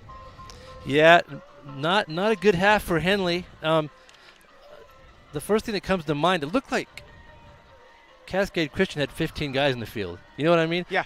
They had everybody where they needed to be. They were spread out. They were running a balanced offense. They were kind of scoring at will, and just dominant offensive performance. I thought Henley's defense that last few minutes was a little better. They made some adjustments, and so it gives them some hope for that second half. The good news is they're only down 3 scores. It could be worse. You take into account a 2-point conversion here or there. Yeah, I mean, if you can manage that. So 23, and they will get the ball first. So they'll have to make some adjustments. Everything seems to be going to the outside. So both teams. Yeah, and Cascade Christian skill people are just getting it done. And Henley's going to have to find a way to stop some of those drives, get some stops, and get that offense working and score some points of their own. Don't see Henley with a 0 very often after a half. Hey, talk about some of those drives for Cascade Christian. Let's recap the first half as we saw it. Cascade Christian started the first half with the football. They went downfield in 4 minutes and scored in 9 plays, capping it off with a 3-yard touchdown rush from their quarterback, Derek Farmer. That made the score 7-0. Henley, in their first possession, had a 10-play drive, but it stalled out a little bit past midfield. They wound up going a turnover on downs. The Challengers got the ball back on their own 41, and they converted quickly. A 59-yard touchdown rush for their quarterback, Derek Farmer, made it 14-0. Henley, again, putting together a drive, but just couldn't get anything out of it. A 9-play drive ended in another turnover on downs. At the Cascade Christian 15, they got so close, but yet so far. The Challengers 85 yards away from pay dirt. It took them just over 6.5 minutes to get there. 12 plays. This time it was Walker who was lucky enough to score from 1 yard out, making the score 21-0. Henley, in their next possession, had a little bit of trouble with the kick return, then had a lot of trouble with the punt, resulting in a safety. They find themselves down 23-0 as we are about midway through halftime here. Kevin, these drives for Cascade Christian, they're long. The ball control, they're keeping the ball out of the hands of the Hornets. Yeah, right. And, you can live with the 23, I think. It's the 0. Yeah. The Henley offense has really got to help that defense out and stay on the field a little bit longer, get some points. Because the defense, you're right, they're having to be on that field for a long time. And those drives, they were just run to perfection. Those first 3 touchdown drives, really, really a dominant performance from the Challengers. Cascade Christian, 10 first downs in the first half, 3 for 4 on third down conversions. Henley, 7 first downs in the first half. Like I said, they put together a couple of good drives, but they're only 1 for 3 on third down conversions, 0 for 2 on fourth down conversions. Kevin, we haven't talked about this stat yet, haven't had a real opportunity to bring it up, but last week Henley also in late down situations, third down conversions, they were 1 of 7. So they got to stay in front of the sticks here in the second half. Yes, that's right. They're getting third and long and fourth down conversions. You want to get a good 7 or 8 yards on first down. You can be more creative and move the ball better. You're right, Josh. Third and long, fourth and long, not where you want to be. About halfway through halftime here at Gary Wheeler Field at Lithia and Driveway Fields in Medford, Oregon. We're going to step aside real briefly here on the halftime show, take a 2-minute timeout. Henley trails at halftime to the Cascade Christian Challengers 23-0 on 104.3 and 960 Sports and on mybasin.com.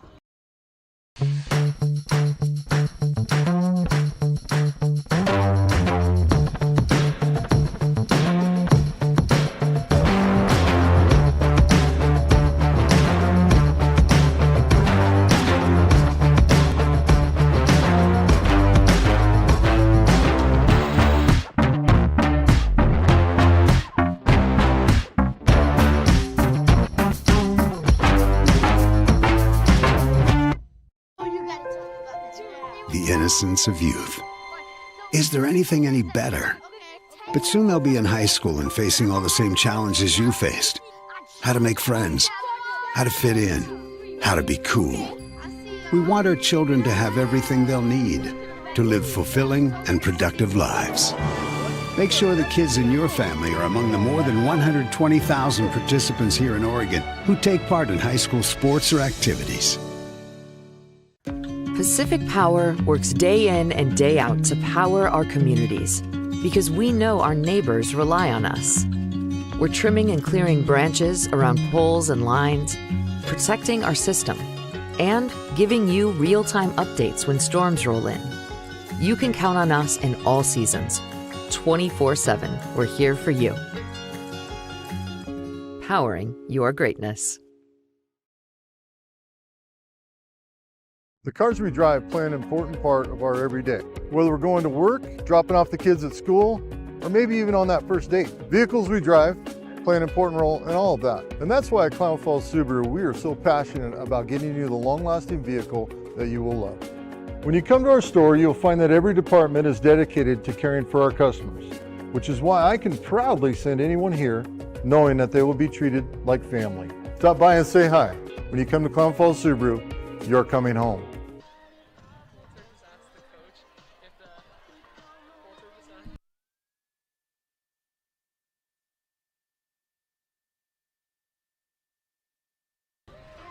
Halftime 23-0, 6.5 left in halftime. I want to take a break here talking about this game as Henley trails at halftime to the Cascade Christian Challengers.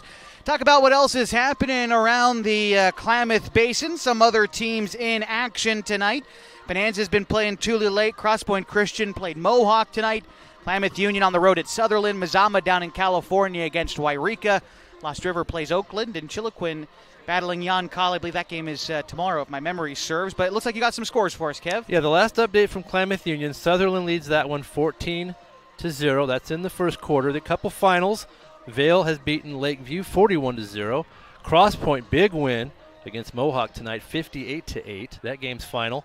Thurston playing Roseburg. Thurston leads at halftime 19-6. And Hidden Valley at halftime. Hidden Valley's trailing Junction City 24-0.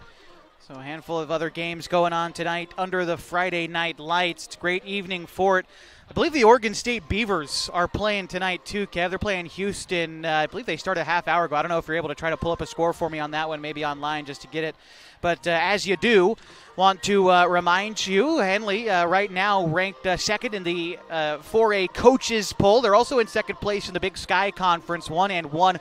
Marshfield currently leading the pack. They are 4-1, followed by Mazama, Ashland, and North Bend. All of those teams are 1-2. Cascade Christian, a 4-0 team. They are ranked number 2 in the 3A coaches poll, and they lead the pack in 3A Special District 5. Phoenix on their tail, 3-1. North Valley is 2-1. Lakeview is 1-1, and right now KU is 1-2. Were you able to find out a score there, Kev? I'm efforting, Josh. Okay, that's all right. That's all right. Well, while you do that, I want to remind folks here on mybasin.com that our coverage of high school volleyball will continue next week. We had our very first broadcast of the season last night at Henley High School. The Hornets defeating the Mazama Vikings 3-1. Henley, one of the very best teams in the 4A classification this year, led by Coach Patsky. So I want to give a shout out to them and remind you that we'll continue to have coverage as we move along through the season. In fact, continuing on Tuesday, Klamath Union hosts Mazama in volleyball, so we'll have coverage of that game for you on Tuesday night from Pell Court.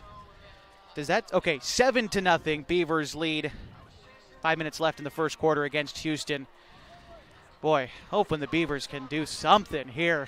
0-3, 0-4 to start the season. They got a lead. They're leading early. That's good. They got a lead in the first quarter. We should end the game now. Stop the count. But not here in Medford. Please let this game keep going. Henley trailing 23-0 at halftime against the Cascade Christian Challengers. We're going to step aside here one more time on our halftime show. When we come back, we'll square you up for the third quarter. Henley will be set to receive to start the second half. They're looking to make something happen, down 3 scores partway through this matchup between two number 2 teams in their respective coaches' polls. Last year, a 1-point decision between the Challengers and the Hornets. Hornets looking to battle back in the third quarter. Back after a 2-minute break on 104.3 and 960 Sports and mybasin.com. Introducing Smith Bates Marcom Solutions, your trusted partner in marketing and communication. We specialize in crafting compelling campaigns, eye-catching graphics, and impactful branding materials. Smith Bates is like working with dependable friends. They always help us build our professional image. Through the innovative strategies that the team at Smith Bates suggested, we've been able to give the brand at Calor the boost that it desperately needed. Unlock your potential with Smith Bates Marcom Solutions. Hey, I'm Jason with Elevate Physical Therapy, Fitness and Performance. Thanks for joining us. Elevate started in 2020 as a dream. I wanted to open up a clinic of my own, really had a heart and a passion to treat athletes of all ages, and got the opportunity to do it. And wow, this is what's happened. One of the best parts of this job is that we get to work with all the student athletes on field, at their contests, at their games all around the county. Specifically when you're working with dancers, right, we've got like particular ways of movement that we don't want to necessarily correct, because dancers have a very specific way of moving that's important for their athletic performance. At Elevate, we're here to get you moving and keep you moving, no matter if you're 8 or you're 80. Feel free to give us a call at 541-887-2030. What are your your goals? To get stronger, move better, feel healthier? Whatever you are aiming for, Harbor Isles is here to help you. They have brand new cardio and strength equipment. Harbor Isles offers indoor tennis courts, 4 indoor pickleball courts, energizing group classes, expert personal trainers, and a friendly, knowledgeable staff ready to guide you every step of the way. No matter what your goals are, Harbor Isles has everything you need to reach those goals. Stop by and see the difference for yourself. Harbor Isles, lose those reins and get your gains.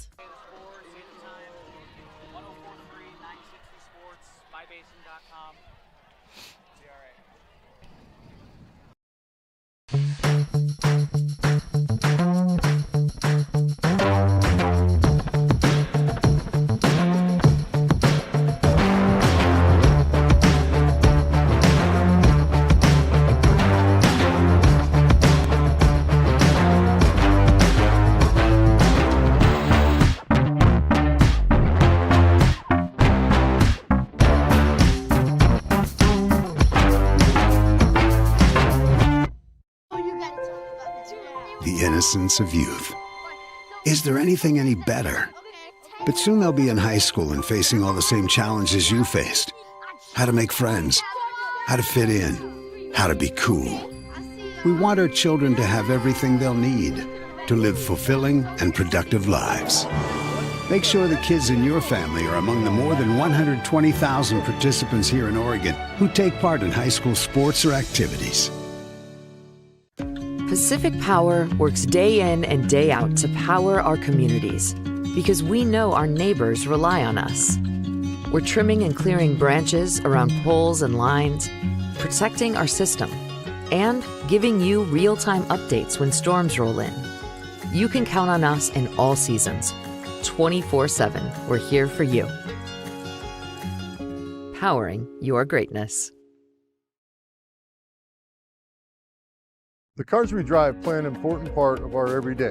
Whether we're going to work, dropping off the kids at school, or maybe even on that first date. Vehicles we drive play an important role in all of that. And that's why at Klamath Falls Subaru, we are so passionate about getting you the long-lasting vehicle that you will love. When you come to our store, you'll find that every department is dedicated to caring for our customers, which is why I can proudly send anyone here knowing that they will be treated like family. Stop by and say hi.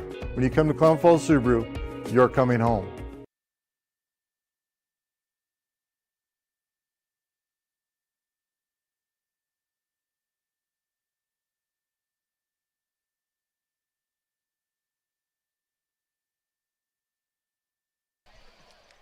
Welcome back to Henley Football here on 960 Sports and MyBasin.com. We bring you tonight's coverage between the Henley Hornets and the Cascade Christian Challengers here in Gary H. Wheeler Field in Medford, Oregon. Hornets are down 23. I'm going to give you guys a little bit, we're going to philosophize a little bit. I'm kind of a big picture person, okay? And it's about the journey. It's about getting better. This is a good opportunity for Henley. This is a good challenge tonight. They're down by 3 touchdowns against a good team. This is a good situation. It seems like maybe not.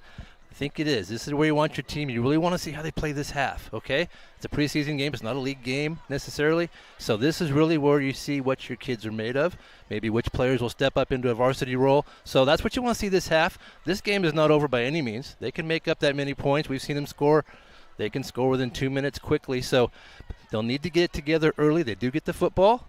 So we'll see if Henley can make a little run here. This is a good thing, and I'm excited to see the second half.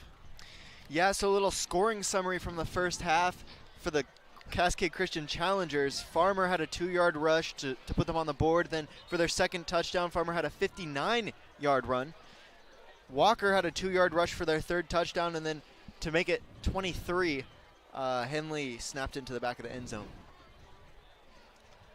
Cascade Christian has very good athletes. We've seen that tonight. Henley does as well. So they're just going to need to cut out some of the mistakes, some of the penalties, and try to convert on those 3rd and 4th downs. The 3rd and longs and the 4th and longs have a little more success on 1st and 2nd down. And we'll see where the game will take us here in the second half. Yeah, so we earlier in the first half, we also saw Scaglione. He ripped a pass for about 25 yards. We saw that last game as well, And he has an average QBR of 177.1 as a running back. Yeah. When you throw 2 passes and complete them both, you're gonna have big numbers. So he's done very well this evening. All right, the challengers getting set up to kick.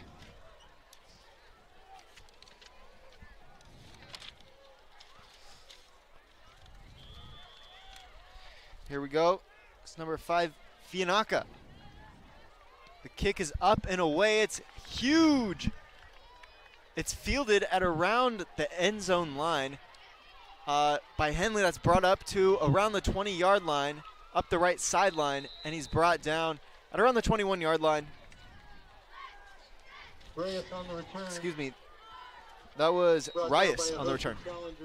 Reyes with a good run back. He was about a yard deep in the end zone.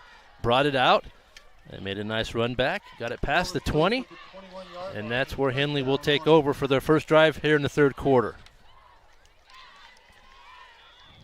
Yeah, so we saw from their kicker, we saw from their kicker, was a huge kick, Fianaka.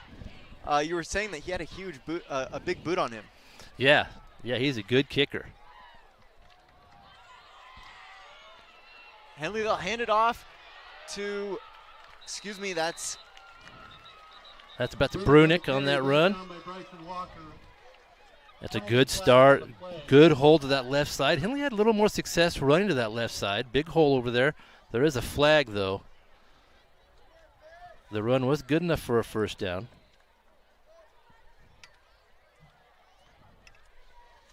Yeah, Henley's penalties have been killing him this game so far. They've got 3 in the first half. This makes it 4 for the Hornets. Yeah, they're going to get called. They get called for holding there, and they're going to negate that first down run. So the spot of the foul was just at the other end of the first down stick, so it'll be first and about 11. First down again.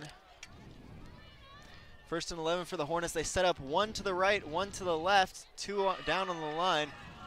Janney fires to the left sideline, brought up to the 25, and that'll bring up 2nd and 6 for the Hornets. It's a good quick pass to the outside, and that's a good thing. 5 or 6 yards on first down, much better. Bring up a second down. Gain of 5 on the play, second down. So Henley starting at around the 20-yard line. They've not been able to make much work for them offensively this game. I'm sure they made a couple tweaks at halftime. Yeah, we'll see how their adjustments work out. They move the ball pretty well, just can't convert on those 3rd and 4th downs. Henley sets up 1 to the right, 1 to the left, same formation as last time. Janney snaps the ball, hands that one off, and he'll bring that one to the 26-yard line, gain of about a yard. Bring up 3rd and 5, excuse me. Brunick had room to run out there. Farmer is a very good defender. We've talked about him as a quarterback all night long.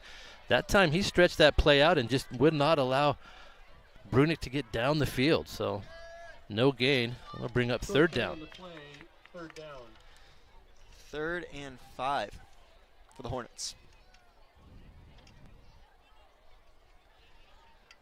It's a good night. The wind's picking up a little bit. We've got planes overhead. Yeah, it's the first we've seen of the wind this evening. It's been calm until now. Henley lines up in a bunch formation to the right and 1 out wide to the left. They'll send a man in motion. That's Shively in motion. Janney snaps the ball, rolls out to his right side, has pressure, throws it down the sideline, a little bit short of his intended receiver, Shively, on the play, and that'll bring up 4th and 5.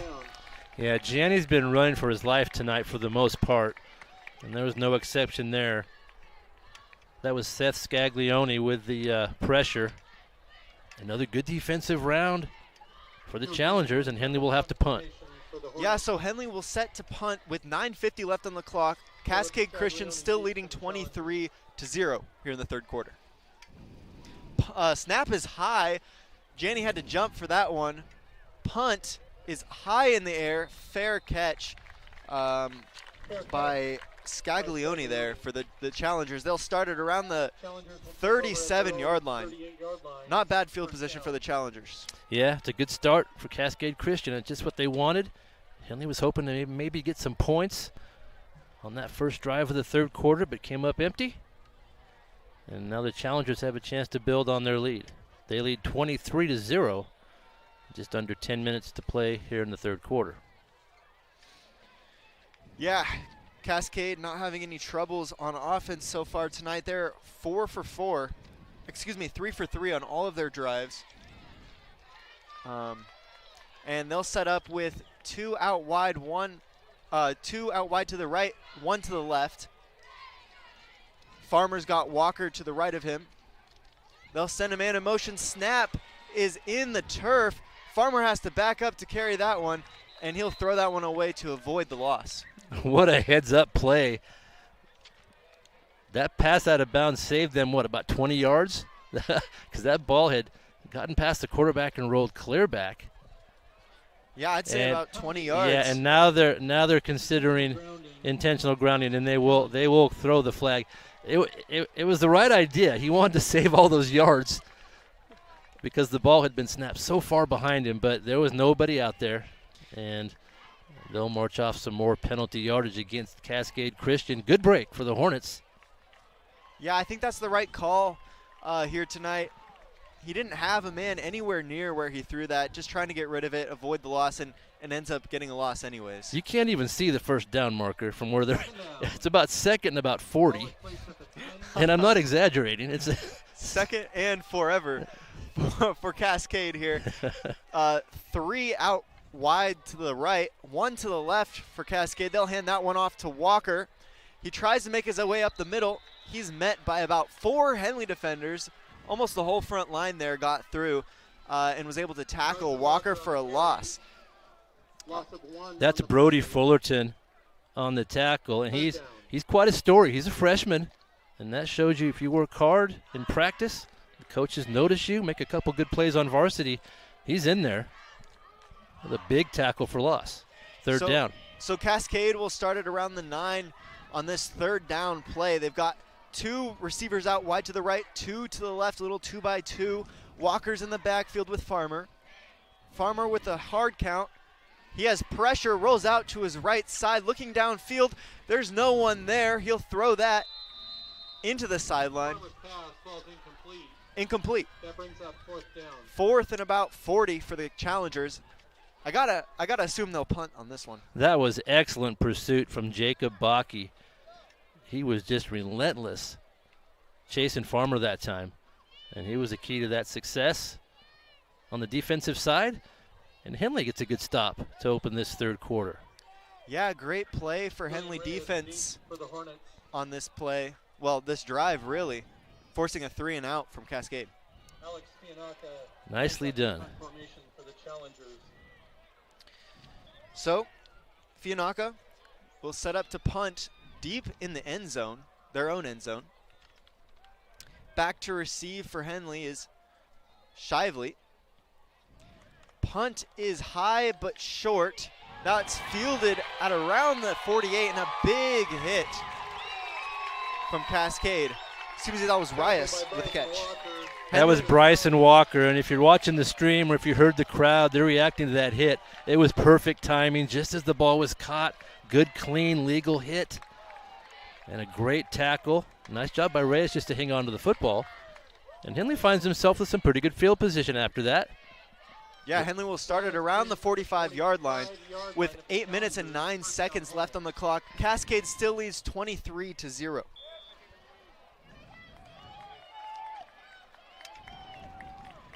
So Henley will line up, 1 out wide to the right, trips to the left.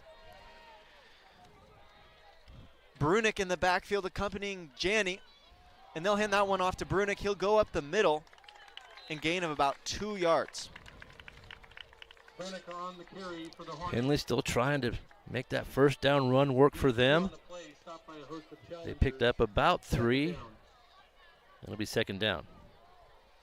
So 2nd and 8 for Henley. They'll line up 3 to the right, 1 to the left. Brunick in the backfield with Janney. They'll send Rias out wide to the trips formation. Janney looking over the middle, doesn't find anything, decides to do it himself, and he'll run it up the middle for a gain of about 2 yards. That was a good effort just to get something out of nothing there, but those Henley receivers are just not able to get open. Defensive backs are quick. They have a good cover team back there. Henley has not had much success, and it's 3rd and long. So Henley 2 for 3 on 3rd down conversions, 2 for 5 on 3rd down conversions this game so far. Almost 500. They'll look to make it 500. Henley lines up 2 wide to the left, 2 to the right. Janney looks over the middle, met with about 3 Cascade defenders deep in the backfield, and he's tackled for a loss. That'll bring up 4th and about 15 for Henley. Yeah, Seth Scaglione came unblocked off of that left side, and Janney just really never had a chance. He's getting too much pressure tonight. He's not getting a chance to set his feet at all. And good pressure defense from Cascade Christian. So Henley will line up to punt. Janney looking to punt that one. Walker deep for Cascade to receive. Snap is on the money. Janney unleashes a high punt down to the 10-yard line. That's where Walker will receive it. He'll run clear across the other side to the near side, sideline. He's to the 30, to the 35, 40, and he's tackled it around the 42-yard line, but there is a flag on the play. Yeah, that was a nice run back, but we have 2 different officials. They saw the same thing right at the beginning of that run back, so I have a feeling this will come back and put Cascade Christian in not ideal situation back inside the 10. Block in the back against the Challengers. Block in the back against the Challengers. And the flags were thrown right about the 12-yard line, so you figure it'll go back to about the 6. And that's, well, things will start off on this drive. Okay. So good job from Cascade defense on this drive, forcing the 3rd Henley 3 and out this game. Yeah, that Henley offense just can't get that ball moving. Their defense will try to help them out again. You want to keep that scoreboard at 23. So Cascade will start it around the 5-yard line with 5 minutes and 54 seconds left on the clock. They still lead 23-0, but they're deep in their own territory. Direct snap to their running back Walker. That's fumbled into the end zone. Henley will recover it, and they'll call that a Henley touchdown. What a play. I did not see who ended up with the ball. 3 different Hornets had a shot at it. The ball was stripped on the initial tackle, and then it was just kind of a free-for-all. Good effort by the Hornets to stick with it. And they landed on the football in the end zone, and they'll get a defensive touchdown. And that is just what Henley needed right there. That about sums up how their game is going so far. Their defense doing a great job. Their offense, they're warming up for sure. And so they'll score their first points tonight out of their defense. They'll be going for 2. Janney takes the snap, fakes the handoff, option keeper. He trucks a guy, shakes another, and he'll force his way into the end zone. Boy, you're right, Walter. He did. He forced his way in. He did not give up. He probably should have been stopped 2 or 3 times. Just a good effort from Janney to get those 2 points. Henley really needed that touchdown and the conversion, and they cut that lead to 15. We'll be right back after this brief break with more 3rd quarter action here in 960 Sports and mybasin.com.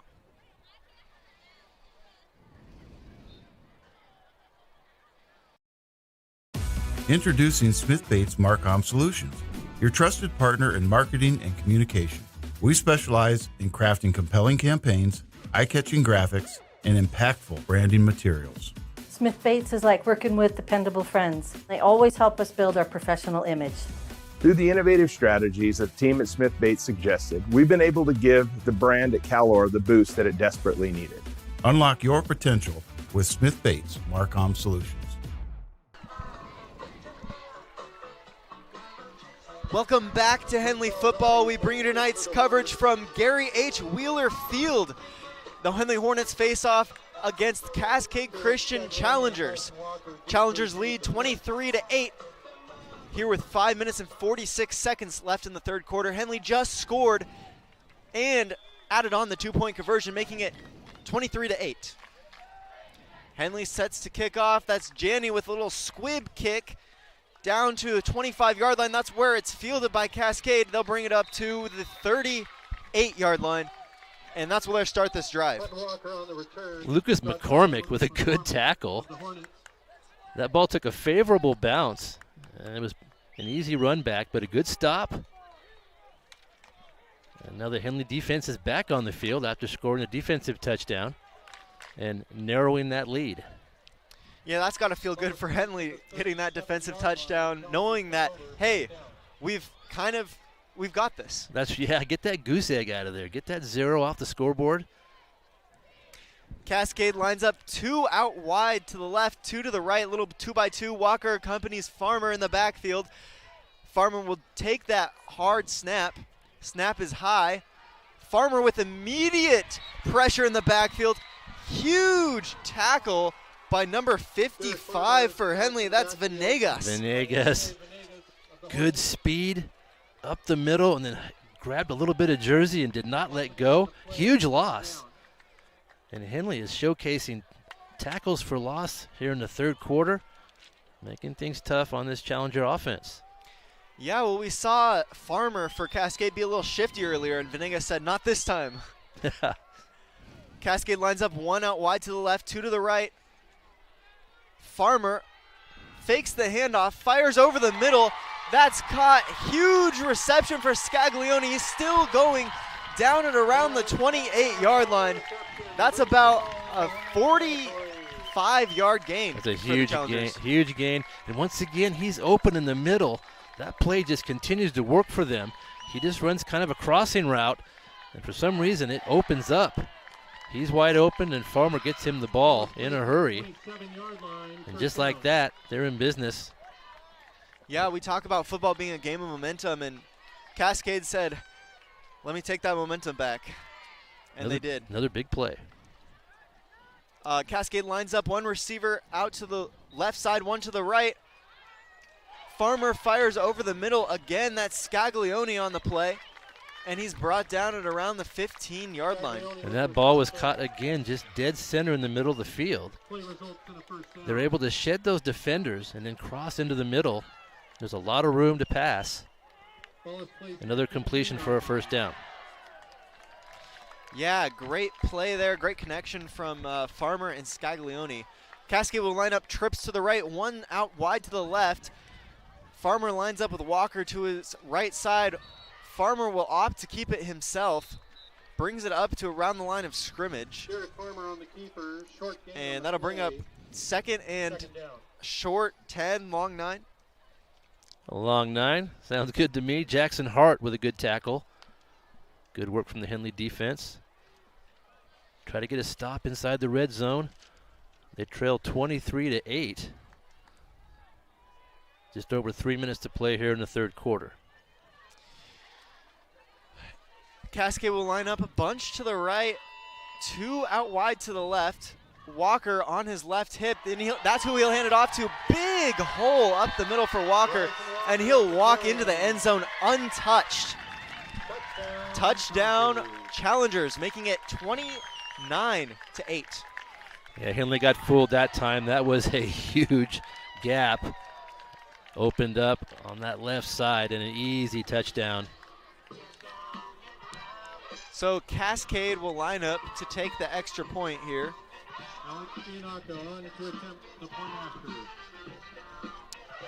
They'll line up. That's Fianaka to take the extra point. He's been like 3 for 3 so far tonight, and he'll take his 4th. Cascade taking their time. They'll snap that one. The snap's good. It's blocked by Henley. Wow, what a play. Trapper Kundal just kind of came out of nowhere. Put 2 hands up on that, and just that ball was not going anywhere. Good block, and the conversion is no good. Yeah, we're seeing bright spots from Henley tonight. They just need to get that momentum. Welcome to Howard's Meat Center, where tradition meets innovation with every cut and every bite of Smokin' H Barbecue. As you step through our doors, you're not just entering a meat center, you're stepping back to a time when the quality of the meat and the depth of the customer service were everything. Check out Howard's Meat Center next to Les Schwab on South 6th. Kind of a wild night. Beavers are up 2 touchdowns. Beavers lead 14-0. They're playing Houston tonight. They lead 14-0 in the second quarter. So Cascade will set to kick off with 3 minutes and 13 seconds left in the third quarter. They lead 29-8 now as we get this kickoff underway. That was impressive offense from Cascade Christian that time. Henley got a quick score on that defensive touchdown, narrowed that score, and then Cascade took advantage of their offense again and scored an easy touchdown, and they've stretched that lead back out to 21. Just over 3 minutes to play in the third quarter. Brunick and Montag back to receive for Henley. Fianaka set to kick it off for the challengers. Whistle blows, lets them know they're ready. Kickoff is huge underway to the back of the end zone, and they'll call that one a touchback. Henley will set up at the 20-yard line for this drive. Yeah, that just wasn't a touchback at the goal line. That was clear. That was almost clear out of the end zone. If he hadn't caught the ball, it would have been clear out of the end zone. So really good weapon to have when you have a kicker that can do that. No run back, and Henley will start at their own 20. Yeah, so Henley down by 3 scores, but still in it. Yeah, they're still in it. Time is a factor now, though. Not much time left in this third quarter, so you'll have to be aggressive, and you have to score in a hurry and get some stops on defense. Henley lines up 2 by 2. Brunick in the backfield with Janney. Janney fakes the handoff, fires to the right side. That's caught for a gain of about 5 yards. That was Rias with the reception. That was a nice route, good first down pass. Picked up 5 or 6. Just a quick turnaround, ball was right on the money. Second down. Yeah, this is what you want for Henley. Get that momentum flowing. Janney lines up 3 receivers out wide to the left, 1 to the right. Brunick in the backfield with him. He's set to throw. He's met by about 3 Cascade defenders. He'll fire over the middle, and that's brought back to about the line of scrimmage. That brings up 3 and 4 for Henley. Not much of a gain there, but nice to see a couple passes completed in a row. Janney had a lot of pressure. Really had to throw that ball off his back foot. But the receiver made a good catch. He'll bring up a third down. Yeah, now we've talked about how Henley has not been able to kind of get it going offensively, but we should talk about how good the Cascade defense is. They've held their last 4 opponents to 25 points combined. The defense, they are looking very sharp, very athletic, very quick. Janney takes the snap, fakes the handoff to Brunick, fires to the right side. That's a big play. Brings up the first down. That's Kai Montag with the reception and the shake off of the defender. That was just a short pass to the far side. And he had some room over there, well drawn up play, and good enough for a first down. So Henley will start this first down, 1st and 10 from the 38-yard line with 1 minute and 49 seconds left in the third quarter. Henley lines up, trips to the left, 1 to the right. Janney takes the snap. Backs up, feels immediate pressure from 2 Cascade defenders, 3, 4. Purple in the backfield, throws with men in his face. That's Kai Montag with the reception. Huge play for the Hornets. That was unbelievable. If you saw the stream, Seth Scaglione has been coming in unblocked off that near side, and he was just chasing Janney on a full sprint. Joe was able to see Montag down the sideline for a huge gain. That was a great play. So Henley will swap field position with that one up to the 30-yard line. So they're still down 29-8 with 1:44 left in the third quarter. But they have hope. There's light at the end of the tunnel. Kai did a good job coming back to his quarterback. We've talked about that a little bit. Came back to his side, gave him a place to throw the football.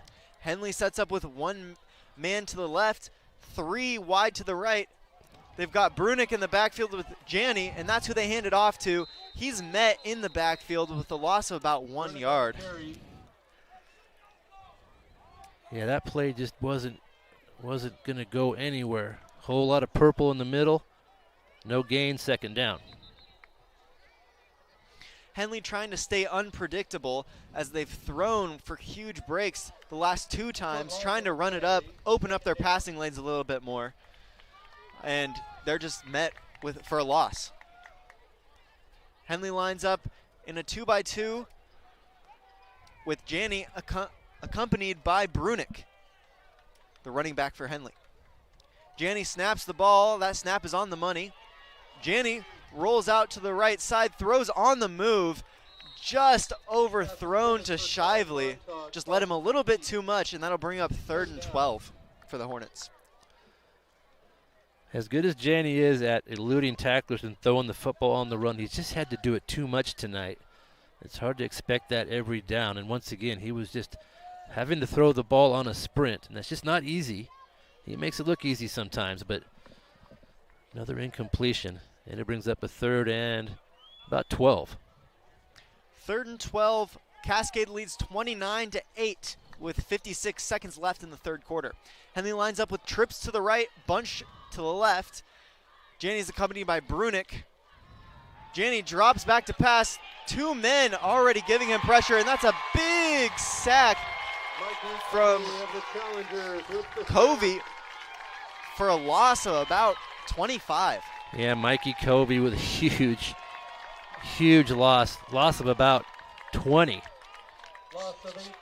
And Henley just going the wrong direction, and it's 4th down.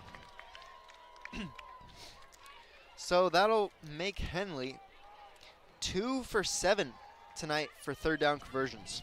Yeah, Cascade Christian, they're just sending different players. They're just blitzing from different spots, and they're making their way through that line, giving Janney a lot of pressure.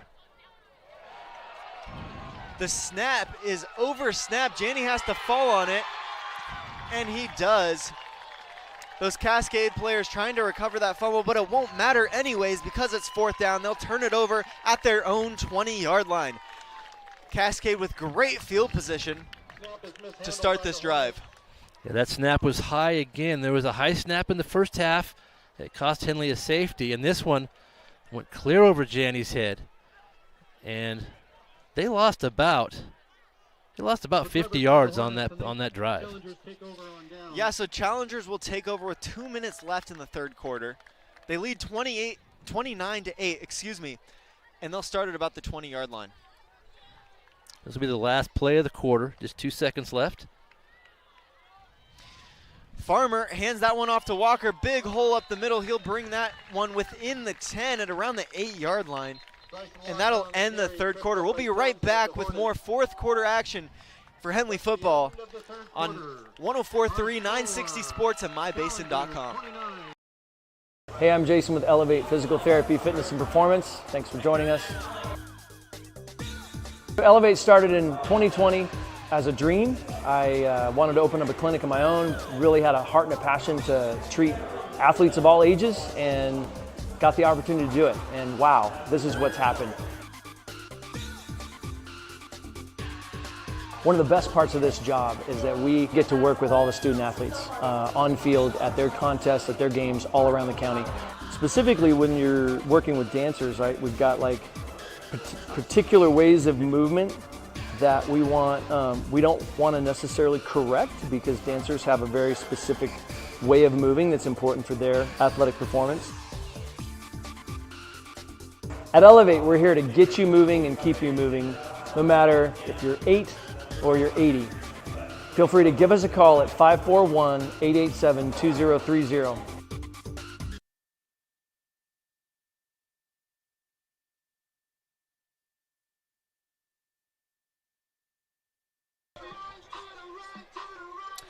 Welcome you back to 104.3 and 960 Sports and MyBasin.com. The Henley Hornets trailing the Cascade Christian Challengers 29-8.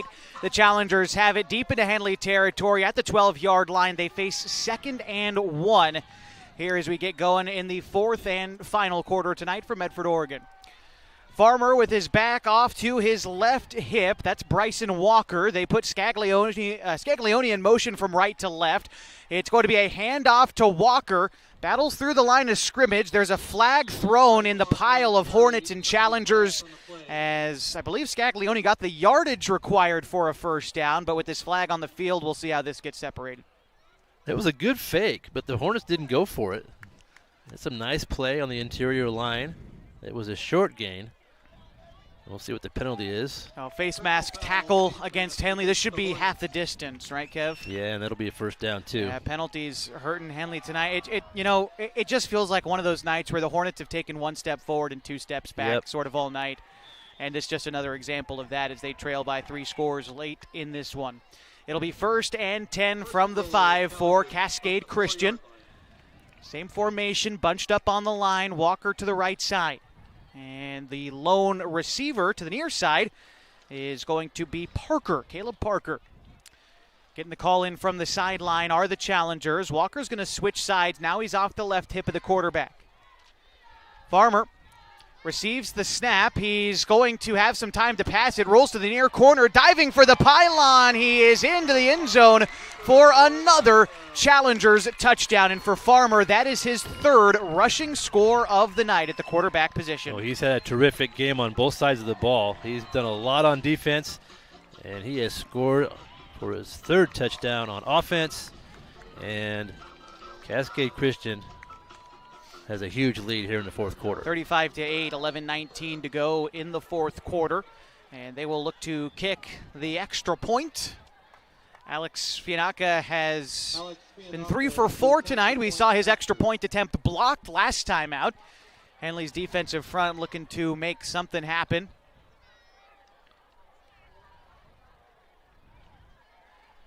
The snap, the hold, the kick is up, and a couple of flags. Yeah, a couple. Yeah, in a hurry. Looks like everyone just about lost their laundry on the field. We'll see where this one goes. The kick would have been good. We'll see exactly what happens here, although thrown behind Henley could be against the defense. Let's find out. Yeah, when you see multiple flags, you know it's no question. They all agreed on something down there. That's a rare case. All agreeing on something? Yeah, it's true.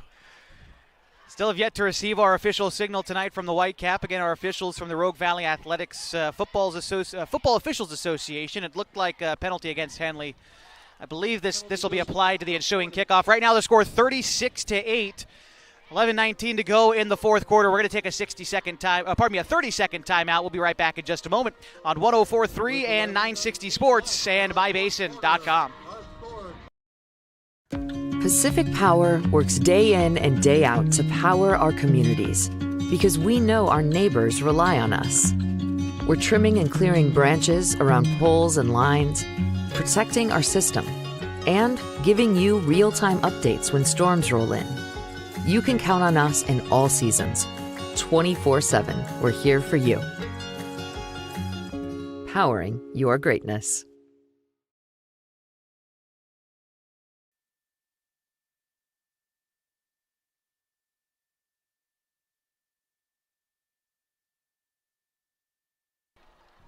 $11-19 to go in the 4th quarter. Henley trails Cascade Christian, the Challengers, 36-8. Seen Fianacca knock a few into the end zone tonight. Now he's given a 10-yard advantage to do so after the penalty on the extra point was applied to this kickoff. So the Challengers will kick off from the 50, and there is a bullet. That is good through the uprights on the kickoff. He did. I mean, he has got a boot on him. He did. That was a field goal. He kicked it from the 50 and drilled it. Yeah, a very talented kicker. Yeah. Got a couple scores, Josh. Yeah. Update from Sutherland KU. Sutherland leads KU 28-6 in the third quarter. And here's a score. Grant's Pass 49, South Salem 41. Yeah, that's halftime. No way. You know what's wild about that game? 90 points is at those halftime. two teams played last year and both scored 60, Kevin. Yeah, so that's kind of funny to get 90 That's and a half. incredible. Yeah. Credit to Grants Pass if we have a moment. Their program is on the up and up. Gotta love the Cavemen. I'm from Grants Pass, so credit to them. All right, Janney alone in the backfield. The Hornets are going to need to air it out if they want a chance to come back into this football game. Janney moving up in the pocket. 5 yards upfield. He's going to scamper on out of bounds near the marker. Looks like he'll be a yard short, 2nd and 1. He's still doing what he does. Scan the field. If no one's there, he'll run it. That time successful for about 9. Gain of 9 on the play. 2nd down. Janney's had to do a lot of running tonight. Hasn't always been of the positive variety. He's been chased down quite a bit tonight. Yeah. That defensive front for Cascade Christian has been, elite through the first 3 quarters and change. Very good. 2nd and 1 here for Janney. 3 set out to the near side, 2 out to the left. Cascade Christian sends 5 after Janney, but he completes the pass and a big hit on the near side. That was, I believe, Townsend. I can't quite make out if that was 20 or 26. Someone just was on the brunt end of a big tackle. Hornets get the first down, but at what cost? Yeah, that was a high hit, and he got a little celebration after. I'm not sure how I feel about that, but definitely a good tackle. That'd be 1st down. 2nd down. No, I'm sorry, 1st down. 1st and 10, 31-yard line. Janney once again accompanied by Brunick in the backfield. 10.5 to go in the 4th quarter. Henley trails 36-8. Montag switching from the right to the left, still stationed behind the line of scrimmage. Janney calls for the snap. It's a handoff to Brunick. I believe that was Brunick on the carry. No, pardon me, that was Townsend on the carry. Brings it nearly back to the line of scrimmage. Might have lost a yard on that play. 2nd down looming here for the Hornets. Covey with a good tackle. Good shoestring tackle. Tackle for loss. 2nd down. Hornets had some success passing the ball a little bit on their last drive before it stalled out and went backwards. They handed the ball off to Townsend there. He's still back there with Janney. 3 out to the left, 1 to the near side.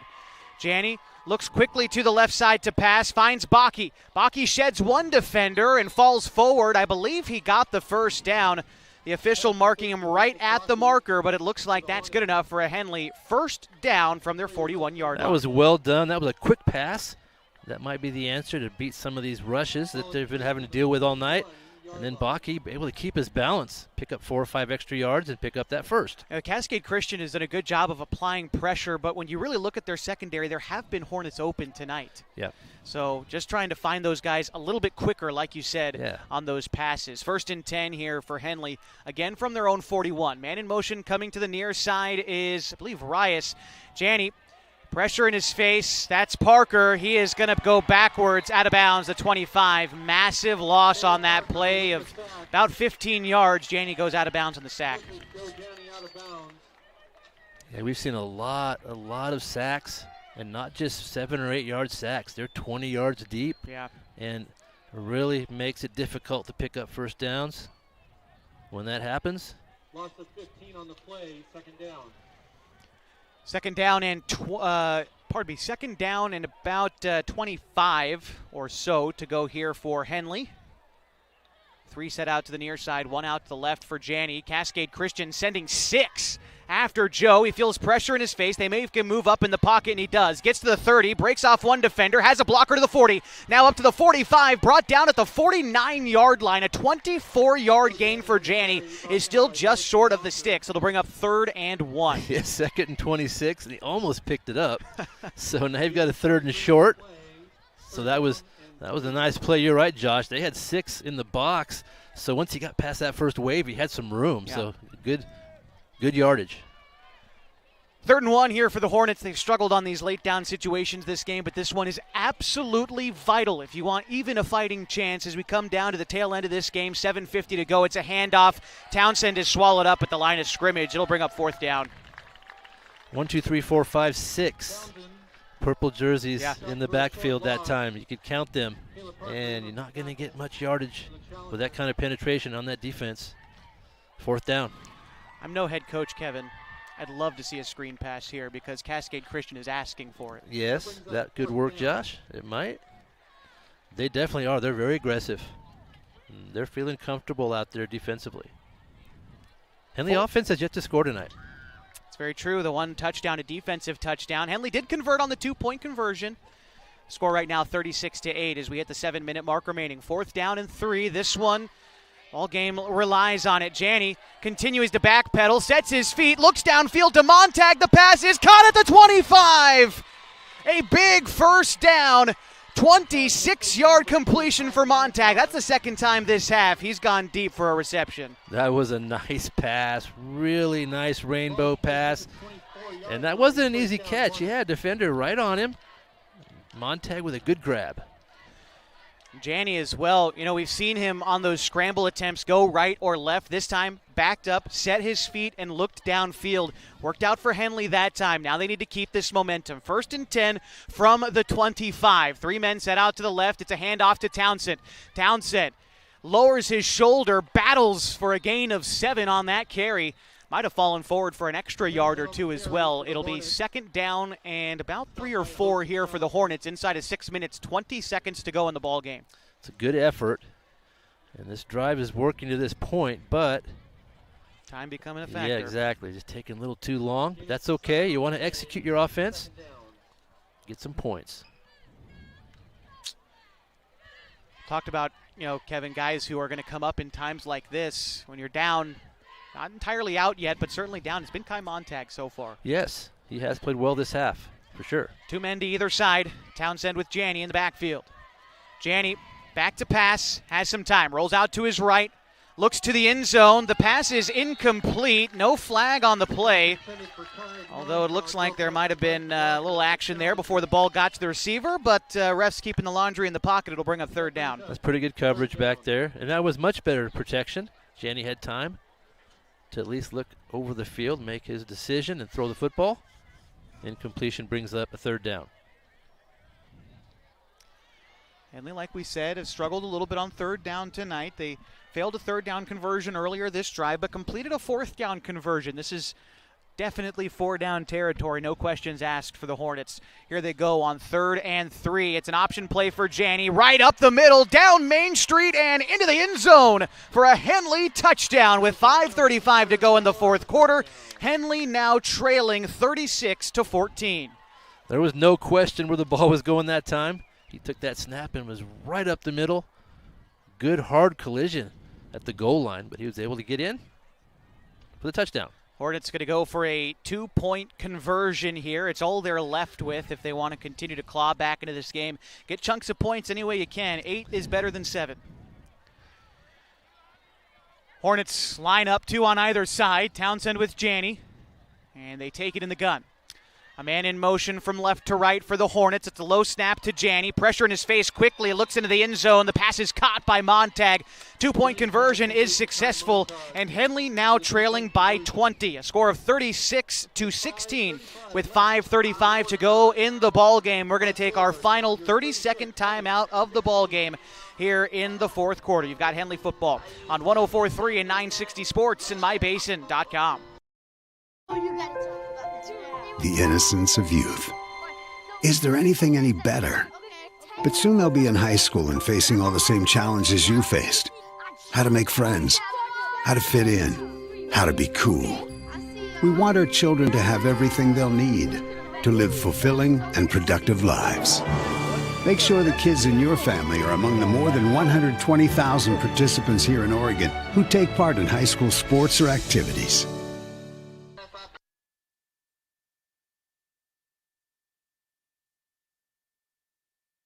Hornets putting together a touchdown drive their last time out, but they still trail by 20. It's a score of 36-16, 5.5 to go in the ball game.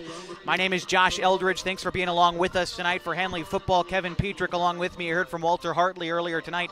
And, of course, want to recognize my fiancée, Caitlin, for running the live stream camera tonight.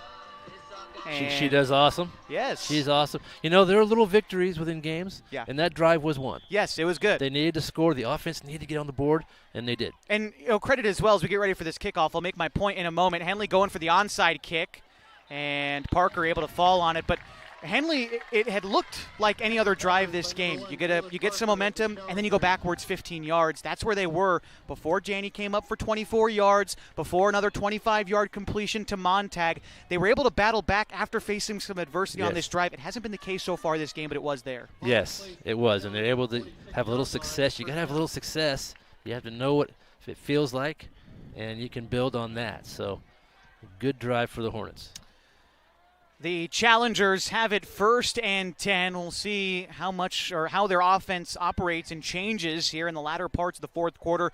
They're going to try to get this clock moving. 5.5 to go in the ball game, and it looks like we're going to have a Challengers timeout before we get this drive started. I'm going to stick here through this timeout and remind you that tonight's broadcast is brought to you by Pacific Crest Federal Credit Union. Picking the right path can make the journey easier, the distance shorter, and can assure that you end up at the right place. Whether you're dreaming of owning a home or you just want a great checking account, Pacific Crest Federal Credit Union can help you reach your goals. Also want to give a shout to Klamath Falls Subaru, who through the Subaru Love Promise and Subaru Share the Love events have donated thousands of dollars to dozens of hometown charities. Comfortable and not corporate at Klamath Falls Subaru on Washburn Way. Stop by and say hi. Klamath Union scored. They're going into the fourth quarter, and Sutherland leads KU 35-6. I want to thank Lewis again for the scores.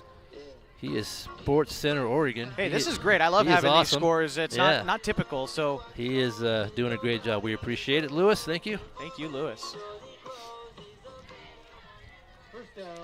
All right, 1st and 10 Challengers coming out of the timeout. Bunch set to the near side for Cascade Christian and the running back Baker. Walker also off to the left side of the quarterback. This will be a handoff, and he explodes through the line of scrimmage for more. Down to the 40, to the 30, the 20, 15, 10, 5, touchdown Challengers. Explode was the right word. That was Walker, and man, nobody was going to catch him. Another long touchdown. Yeah, that one from about 62 yards out, I want to say. And that one going to the way of Bryson Walker. It's his second touchdown tonight, and it makes it 42-16 in favor of the Challengers, and they're looking to kick this extra point. They are doing everything right, and they look very good tonight. Going to be a tough team to beat. And number 1 in the 3A classification OSAA ratings. Number 2 in the coaches poll. I have a feeling after tonight those numbers might converge. Yeah. As the extra point is good. 43-16 in favor of Cascade Christian. You know, the Challengers were a 3A powerhouse for a number of years through head coaching changes, through some adversity, and last year making the quarterfinals in the 3A classification. Boy, everything we've seen from this team tonight points to them having a playing football into November. We'll say that at the very least. You know, what I'm impressed with is their poise. Yeah. And they just look confident. They look like they know what they're doing on every play. They take their time. They're not out there panicking or second-guessing. Just a really strong team with some good players, well coached tonight, and they are having a good evening. Big lead. They lead 43-16 here in the fourth quarter. And coming into this game, they had scored the most points of any team in the 3A classification, 182 coming into tonight. I'm not good enough at math to do this quick enough here, but they're going to stay in that lead, I'm pretty sure. Yeah, 43 against Henley. That is a good showing. Absolutely. So we have Fanaka to kick off, and of course Henley stationed at the goal line. Fanaka has knocked through a couple of touchbacks tonight. In fact, more often than he hasn't. So it's been very good so far this evening for the Challengers. Cascade Christian calling this field home, Gary Wheeler Field. They play a number of athletics here. Behind us, we got some soccer fields. We had some men's league action going on behind us tonight. Cascade Christian also calls the baseball field home that you might have seen off to the south goal. That's behind where the Challengers are kicking off right now. That's field number 9. So great facility here in Medford tonight. The Challengers call it home, and right now showing out in front of a home crowd. The kick is up, fielded at about the 1. I believe that's Rias on the return. There is a flag down at about the 20. The tackle made at the 15. And we'll see where this one goes. So officials get together about the 15-yard line. I don't think it's going to be good news. for Henley. Hasn't typically been tonight when the laundry winds up on the field. Those penalties have really come back to bite Henley on a number of occasions tonight. This time it's holding, so it will go backwards, I believe, 10 yards. So that should put it, do you go half the distance this close, or does it go all the way back to the 5? Looks like they're marching it back half the distance, so this will be at the 7.5-yard line where the Hornets will take over. 5:16 to go in the ball game. They trail 43-16. Let's see who's coming out here for Henley at this point in the ball game. Well, it looks like, I believe that's Janney still out there. Starters remaining in the game for Henley here midway through the fourth quarter. Oh, no, pardon me. That is Derek Cox back there for the Hornets. Backup quarterback, sophomore, getting some action here tonight. It's a handoff up the middle to Townsend. Gets back to the line of scrimmage, 2nd and 10. That's probably a good decision. Yeah. Get those kids some reps. Janney, he really got beat up tonight. He was on the run most of the night. So Henley have some new players come play out the last 5 minutes. I think you mentioned this.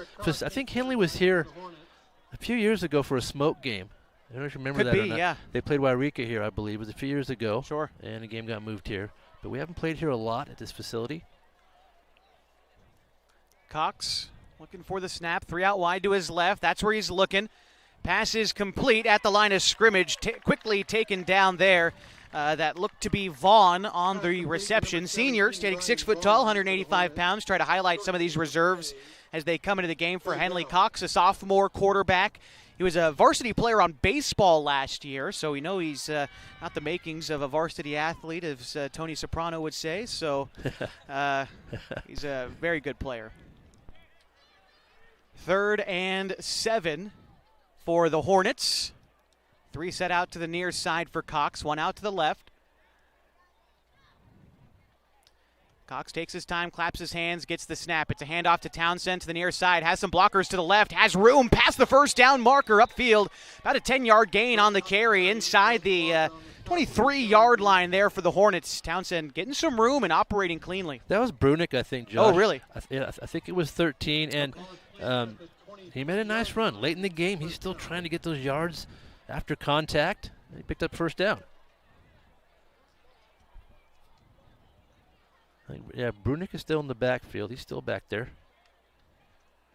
See a couple receivers lined up to the near side for Henley. I see Ronan Wright out there along with Vaughn, as we said, right in the slot. Senior 6'1" there for Henley, down at the bottom of your screen if you're watching on mybasin.com.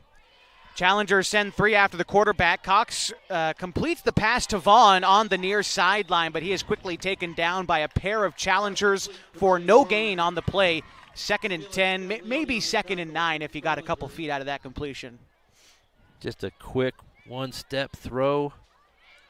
Able to complete the pass. Didn't get any extra yards. He picked up 1. I believe the last receiver I'm missing out there on the slot on the far side, I want to say that's Jesse Smith, junior, 5'8", 135 pounds there for the Hornets. The slot on the left side. Cox receives the snap. Brunick to help on the defense there, or on the blocking there. The pass sent out to the 30, but incomplete. It'll bring up 3rd and 9. Yeah, Hutton Walker made a good move on the football, almost intercepted. Incompletion will bring up a 3rd down. So 3rd down and 9 here for Henley. Clock stopped, 2:41 to go in this one. 43-16 the score. Cascade Christian, the challengers, leading the Hornets here tonight in Medford. Brunick lined up out there with Cox. To the near side, it's Vaughn, the receiver. He's alone here on the near side. 2 men set out to the left. 3 down linemen for Cascade Christian. And Cox gets in his ready stance to receive the snap. 3rd and 9, here we go. It is a handoff to Brunick. Takes contact at the line of scrimmage, gets an extra couple of yards out of it, but it brings up 4th and long. Looks to be about 4th and 7. And it looks like Henley's special teams coming out onto the field to give this one away. A lot of different players getting a look tonight here in the fourth quarter for Henley. I think at this point for both teams, just want to make sure no one gets hurt. Yep. Play clean football, and let's see everyone play next week too. Back to receive for Cascade Christian. Can't quite make out the number. He's located about the 43-yard line. I think that's Scaglione still looking to return this kick for Cascade Christian. Also got a couple of guys back here to block for him. Scaglione receives it at the 45. He's going to come to the near side. Big block at the 45. He's going to shed a defender just inside the 50. And a jumble of bodies in front of the Cascade Christian sideline. The Challengers will take it over 1st and 10 at the 45 in Henley territory. I don't think Coach Green was a fan of that block. If you saw it on the video stream, yeah, it might not have been legal. Hard to say. I know how Coach Green felt, but there's no penalty. I was told once by the great Bobby Thompson, you know him as an Oregon Tech voice of the Owls for many, many years. He told me, always make it on the coach if there's a questionable call on the field. Kevin, you're doing well. He said, I don't think Matt Green likes that call, and neither do I. That's how you do it. 1:45 to go in the ball game. The Challengers going to take a knee. Victory formation here for Cascade Christian. They're going to have to do it a couple more times to shore this game up.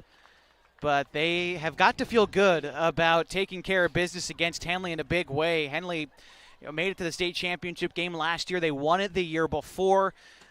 Challengers ought to feel very, very good about this win. Yeah, I mean, it was never really in doubt. They came out on fire, and they just never looked back. They really an impressive team. Really impressed me tonight. They're a good club.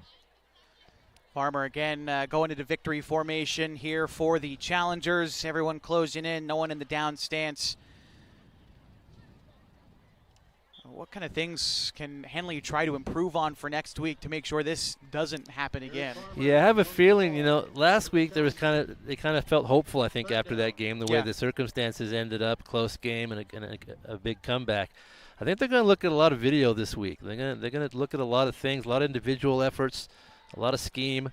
And I have confidence that they'll fix some things. This is a very good team. There were certainly bright spots tonight when they were able to complete the passes, big downfield.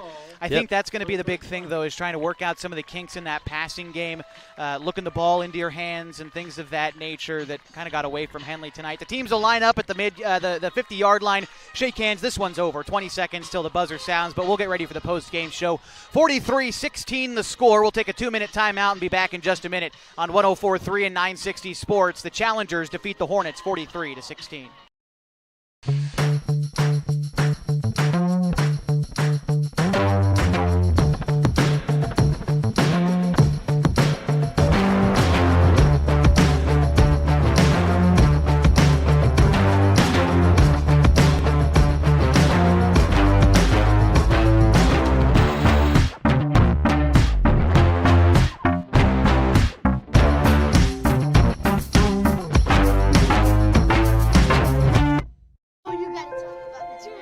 Innocence of youth. Is there anything any better? But soon they'll be in high school and facing all the same challenges you faced. How to make friends, how to fit in, how to be cool. We want our children to have everything they'll need to live fulfilling and productive lives. Make sure the kids in your family are among the more than 120,000 participants here in Oregon who take part in high school sports or activities.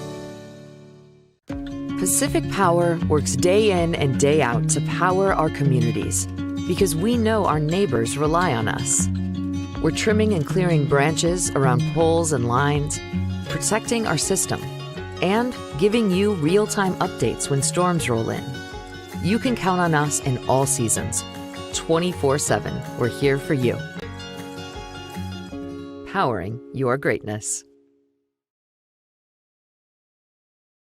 The cars we drive play an important part of our everyday. Whether we're going to work, dropping off the kids at school, or maybe even on that first date. Vehicles we drive play an important role in all of that. And that's why at Klamath Falls Subaru, we are so passionate about getting you the long-lasting vehicle that you will love. When you come to our store, you'll find that every department is dedicated to caring for our customers, which is why I can proudly send anyone here knowing that they will be treated like family. Stop by and say hi. When you come to Clown Falls Subaru, you're coming home.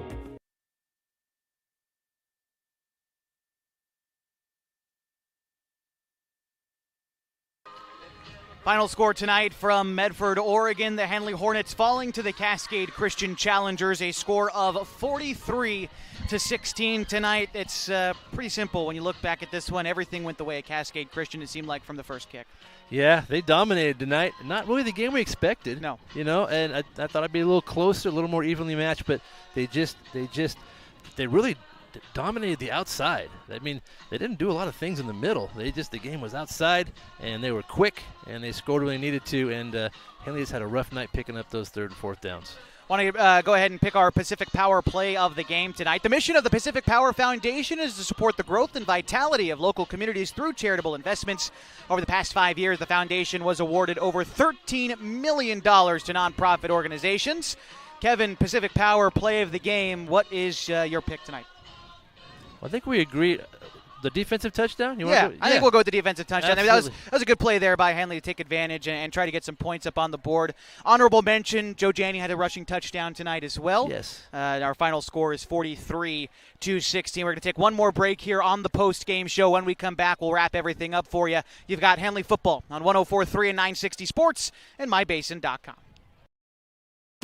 Introducing Smith Bates Marcom Solutions, your trusted partner in marketing and communication. We specialize in crafting compelling campaigns, eye-catching graphics, and impactful branding materials. Smith Bates is like working with dependable friends. They always help us build our professional image.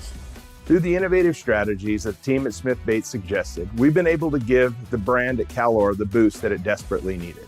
Unlock your potential with Smith Bates Marcom Solutions. Hey, I'm Jason with Elevate Physical Therapy, Fitness, and Performance. Thanks for joining us. Elevate started in 2020 as a dream. I wanted to open up a clinic of my own, really had a heart and a passion to treat athletes of all ages, and got the opportunity to do it. And wow, this is what's happened.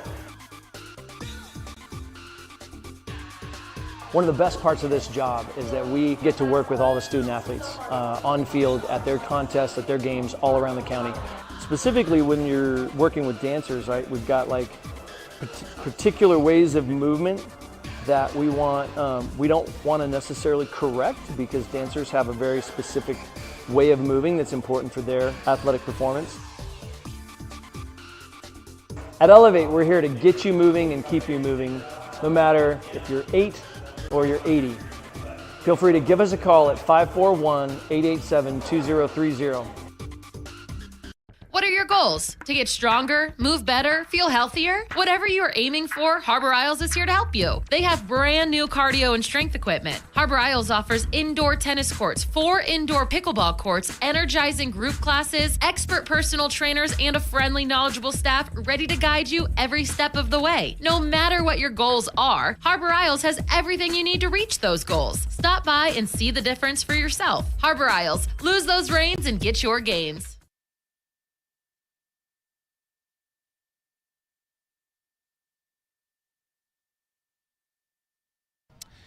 Henley losing in this one to the Cascade Christian Challengers, a final score of 43-16.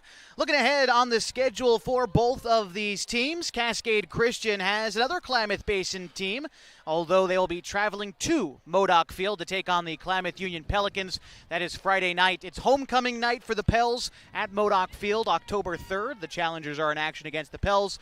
Henley has to come back over the hill next week. Right now, this is the second of 4 consecutive road games for Henley. Thurston, of course, last week. Cascade Christian here. They'll be at Hidden Valley next week, taking on the Mustangs, a league opener. I think, ultimately you got to flush this one and focus on your league opponent, because that's when the games start counting, Kev. That's the first thing I'm thinking is what they want to do right now. They want to play the next game. Yeah. That game can't get here fast That's enough. Very true. So that's what they'll be looking for. And you're right. They'll look mostly forward. They got a lot to learn from this game, but they will. They'll look forward to next week. Certainly so. 43-16, the final score tonight. Thank you again for joining us for another edition of Henley Football this evening. Want to thank everybody who's involved with making tonight's broadcast possible. Want to give a shout to both coaches, John Getman for getting with us before the game tonight for Cascade Christian, and of course Matt Green for always making time for us before kickoff. We also want to highlight Mr. Nate Mabin, the athletic director here for Cascade Christian School, giving us a place to be up on top of the press box, and also big shout to everyone who takes care of and maintains Lithia and Driveway Fields. Fantastic facility always to come to, and thank you very much. Also want to thank you for sticking along with us for Henley Football. Without you, we'd just be a bunch of guys talking to ourselves up here. So thanks again for joining us for another edition of Henley Football. We'll be back next week at Hidden Valley, but before that, a couple of volleyball games coming up next week. Tuesday night, Mazama taking on Klamath Union. That'll be a special volleyball edition of the GINO'S Cafe Game of the Week. Tune in on mybasin.com Tuesday night for some intra-city volleyball action. Kev, before I wrap this thing up, take us home. Any thoughts? No, not really. Fair enough. We'll see you next week. Yeah, we'll see you next week. 43-16, the final score tonight. For Walter Hartley, Kaylin Rodriguez, and Kevin Petrick, my name is Josh Eldridge. So long and good night from Medford, Oregon.